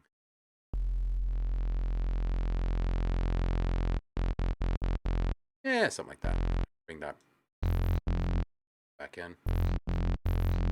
We can put just a little wiggle on this guy. Okay, and let's put this to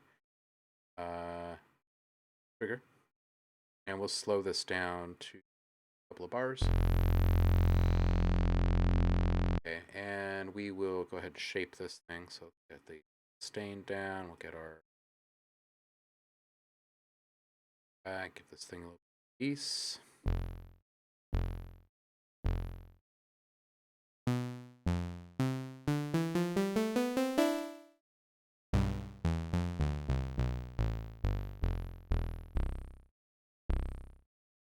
Longer.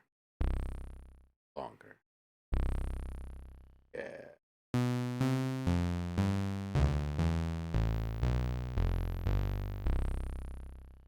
Yeah. Okay, let's filter this guy.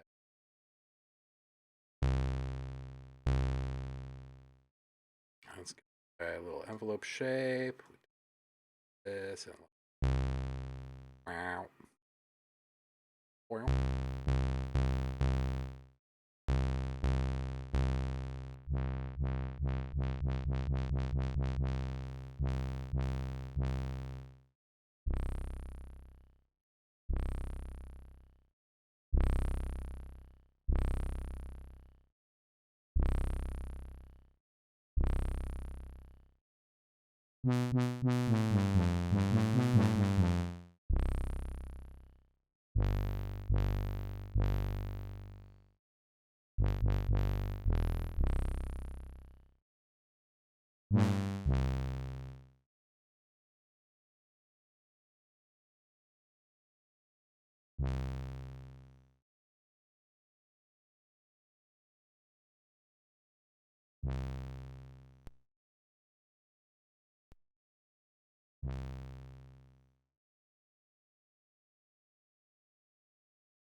What if we have a tiny little short stop there that has just like a tiny little taste of some delay on it?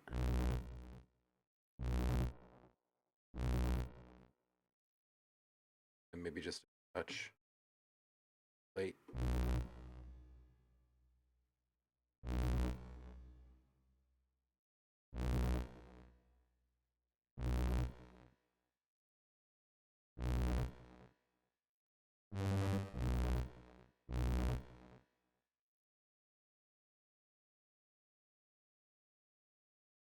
Yo, acrylic, how you doing, homie?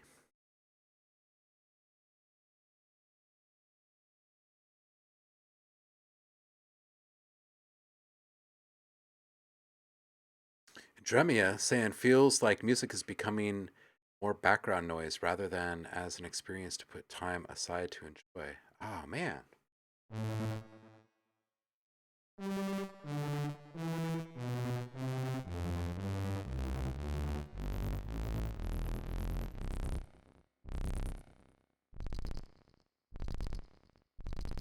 Oof, oof, oof, oof, oof.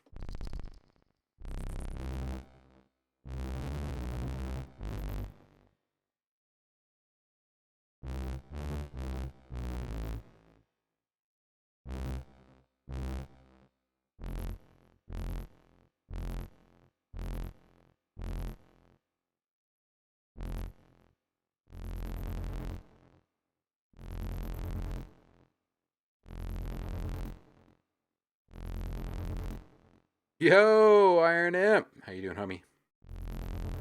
You know what we should do is put this whole thing on like a pulse. Oh, generate our Atmos.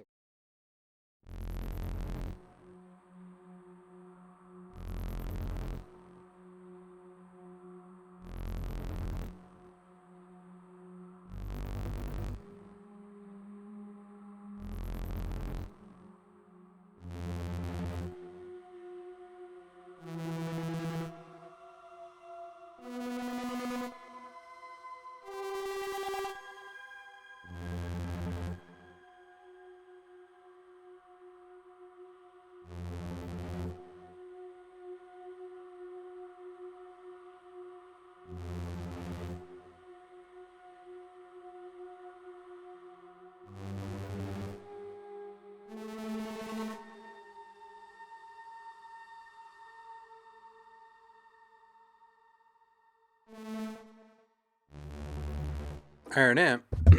Here's one that'll tickle your fancy. I'm starting up a new series. The Boogeyman, welcome in. Happy Hump Day to you. Starting up a new series. It's a cinematic, but with plenty of musical um, making goodness baked into it. It'll be several gigs big. But the concept here is pretty awesome. It's an open-ended series called The Universe of Sounds, and each installment in the series is a giant library dedicated to an individual planet or moon or outpost or space station, sun or whatever, celestial body or whatever. Um, and then inside of each one of these packs is going to be an assortment of all the essentials, right? Drones, pulses, hits, transitions, suckbacks, atmospheres, basses, pads, leads, plucks, drums, percussion, fills, like the whole 9 yards.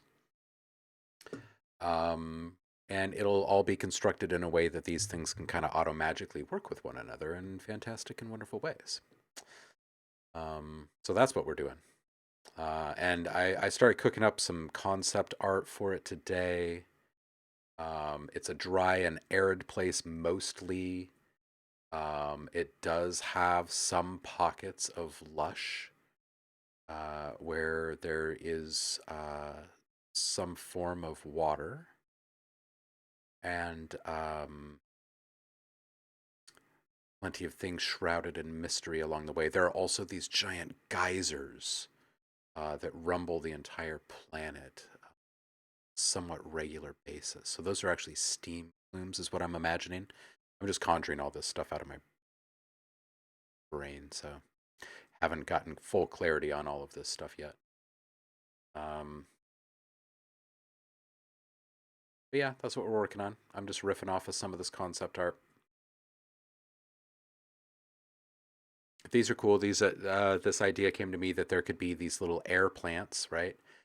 Similar to the air plants that we've got here on Earth, except for these guys slowly, over time, wither from the bottom and slowly detach. There's very little substance to them, so they don't have enough mass to be held down or something. I don't know. I'm not a physicist, so. Um, but there's going to be like this kind of floating forest area of these, I guess, by now somewhat ancient. It's floating, which has got to be a weird.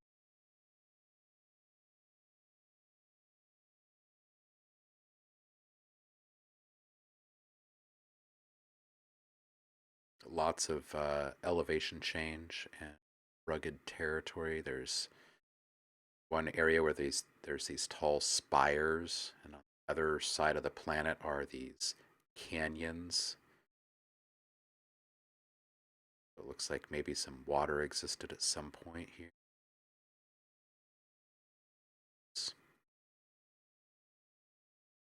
But a lot of the planet is kind of arid, expansive. This is the idea, anyhow, and that the water that's present is actually coming from a geothermal source. I don't know that there's much in the way of rainfall here, But there are geysers and hot springs and stuff. So humid, but maybe not many rainstorms. Meh.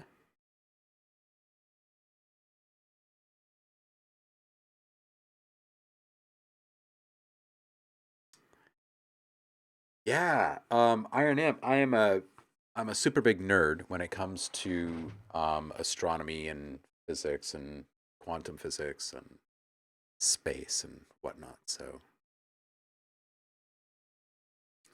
should be a fun exercise. And having it be so open ended is great because I can come back to it at any point, build on it. But I'm very stoked for some broad spectrum stuff, right?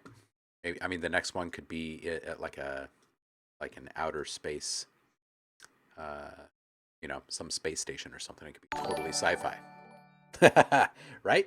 Ice planets, fire planets, planets slowly being sucked into a black hole. Maybe a planet that's being torn apart by its own moon, something, right?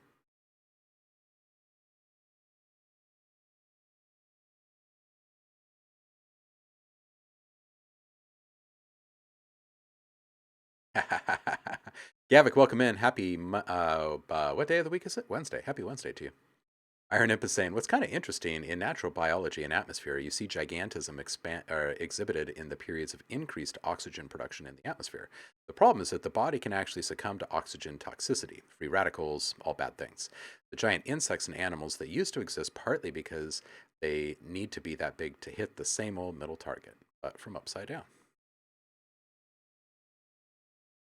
Or a planet eating a white hole. There you go. Dude, seriously. Sudden dark turn. Well, you never know what's coming next. All I know is that if I get inspired to make something, I'm going to chase it through to the end. And the end in this case for each one of these things is probably going to be about, I don't know, 5 gigs or so on average. And it's going to have a hell of a lot of really interesting textures and timbres. A lot of really left to center stuff. Yeah. Turn for the best worst of sausage festivus.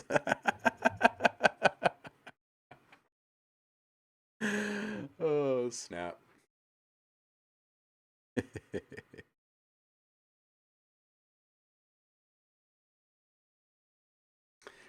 um, and so far we've developed some sounds.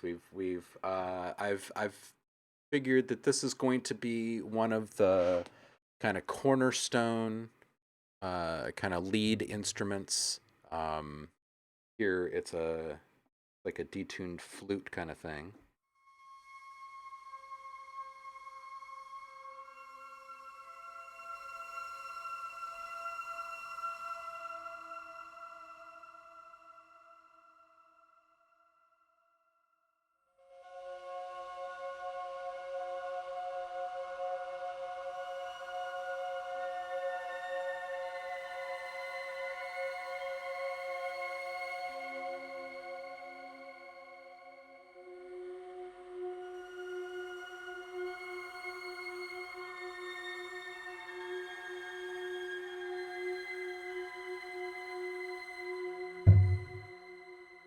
And this will also serve as one of the main atmospheric generators for the project. So you can drop down a few or a few octaves, and you get down here. Nice little general kind of atmosphere, and it plays nicely across the octave. And then if you dip up an extra like octaves from there or so, start getting into some really interesting stingery type of stuff. Little highlights and accents. Stuff that'll play well right in the dusty, sandy dunes.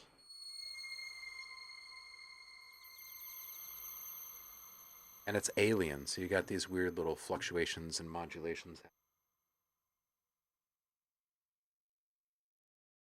What else do we make? Oh, we've got these nice little rolling low end textures here.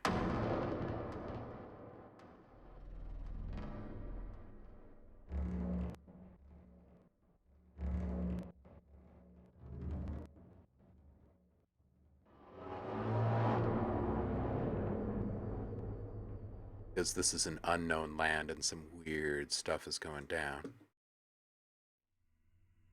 Got some droney mode symbol action that can reinforce atmosphere or kind of set up itself as a drone.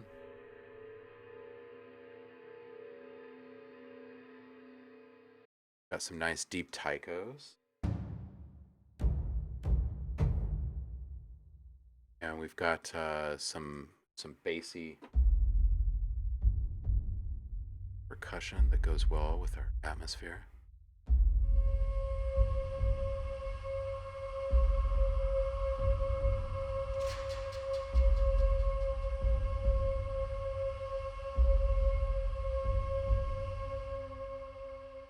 Gavik, you working on some sound design over there?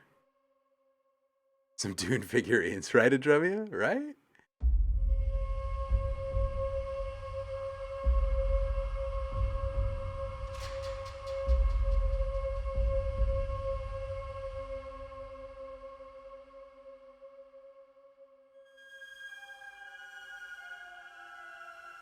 The vocals that I'm imagining for this are going to be kind of airy, granular, both male and female. But I think the female is probably going to be used kind of layered into some pad instruments. A lot of layering and a lot of hybrid type stuff, combining both a synthetic and an organic, or maybe two organic and one synthetic sounds together, right? And then making those into some of them into playable instruments. Some of them will be bounced as drones, some as atmospheres, some as pulses, some as swells. It just kind of depends. And I forget what this one is. Oh yeah, this is the tuba, right? Yeah, this is the tuba. It's being all twisted up right now, but it sounds pretty good with the Atmos too.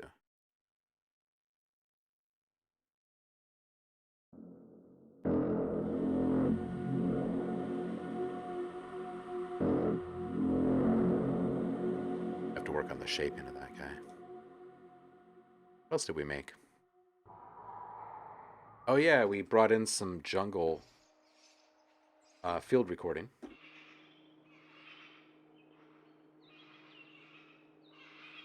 And we can start to kind of mutate that a bit. This is all just a first pass today. This is just I took a little bit of time and made like 20 images of some concept art, and I just started to decide what the palette might consist of. Aaron Imp says, been dissecting Perry Cook's physical modeling algorithms he brought forward into the Faust language. Interesting second pole ladder filter waveguide models excited by a read table. As far as physical modeling, clarinets, and other stuff you can parameterize out from that. Nice. Nice. Gavik chimes in with the reed suck because you have to block them while blowing. I like the saxophone, personally, Iron It. I played it for a bit.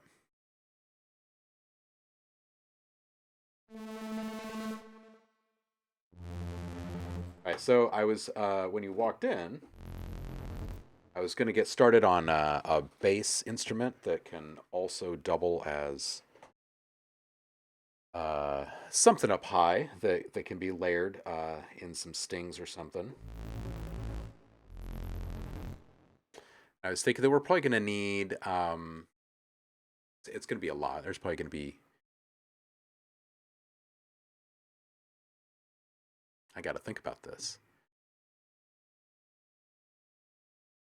Maybe like 10 basses. Maybe do like 5 sequences of each. Do a one hit of each. Include some MIDI and the synth presets. So make the synth presets incredibly flexible, so people can kind of start taking that stuff in any direction.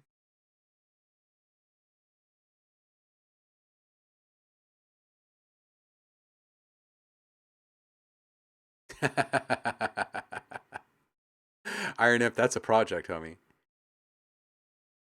Gavik says, I put a bit of my world in feedback. Oh, hey, let's do this. Parrot sounds, yeah, there were There were a couple of what were they? They were red lapis. Let's head over to the door.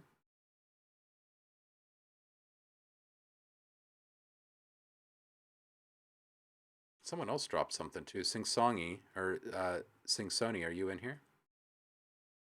That was a while back. 13 layers.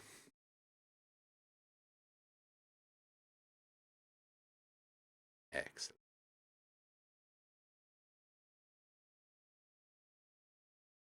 4130, yo.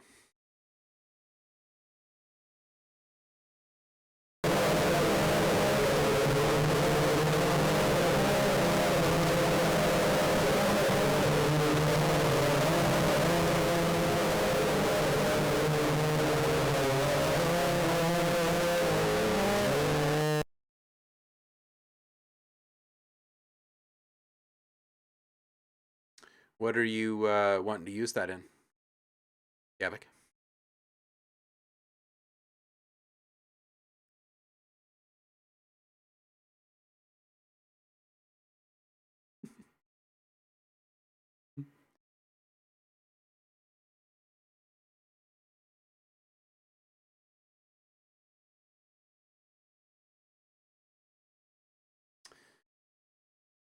Oh, where was I?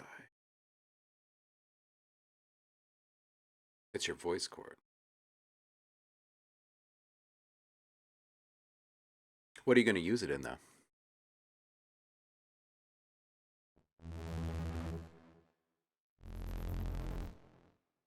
All right, let's get some modulation on the pitch on this guy.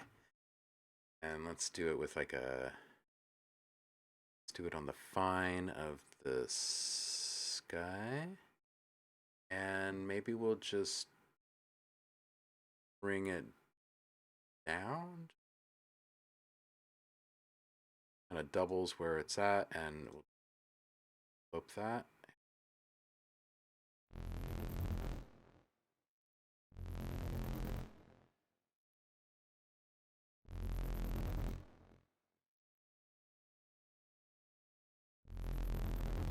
Oh.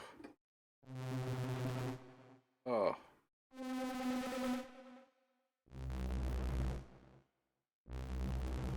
Oh, that detuning.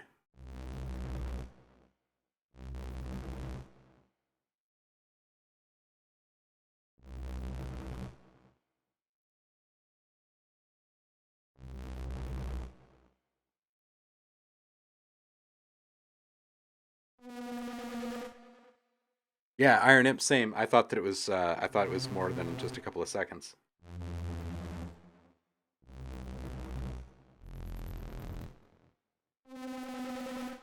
This actually feels kind of good with the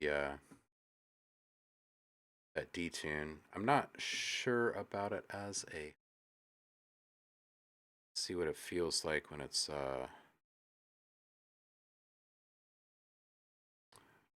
space here.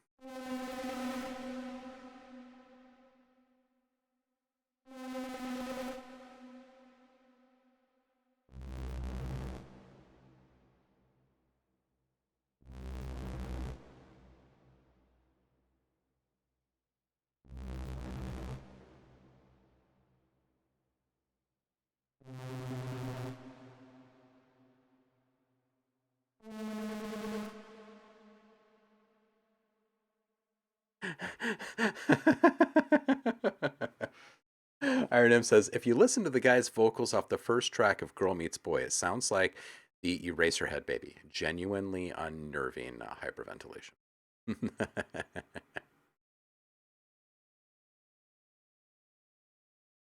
Oh man, I would cough and collapse probably. Man, it is a dark day over here in Portland. Like it is dark, dark outside. We even got a little bit of rain today, which was kind of nice. It smelled great.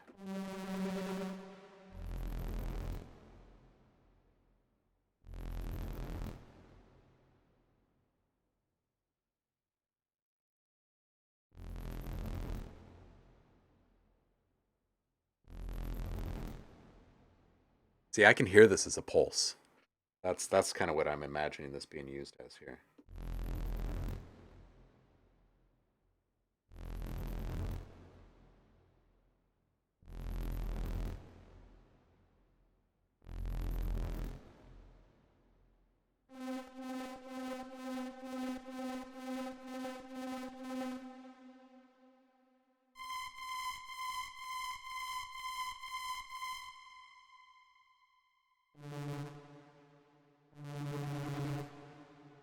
Whoa, if this was just a little bit longer here.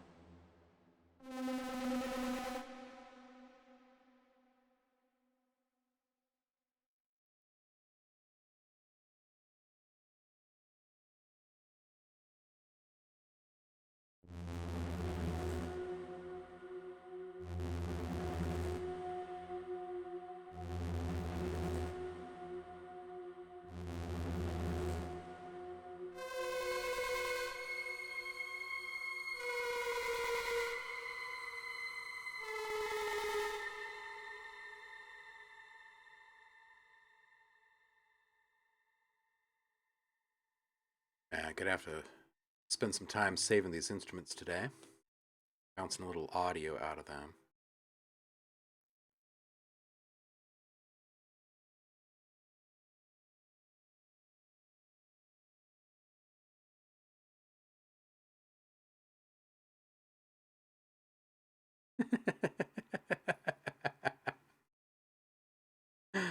Oh man. Yeah, yep, definitely. That checks. Iron Imp says, I'm told people ask Canadians and to a lesser extent Americans abroad why we talk about the weather so much. I just wondered. Well, we have a lot of it. It's true. It's true. The uh the Native American tribes down here have like a couple hundred different names for rain. A lot of it, a lot of different kinds.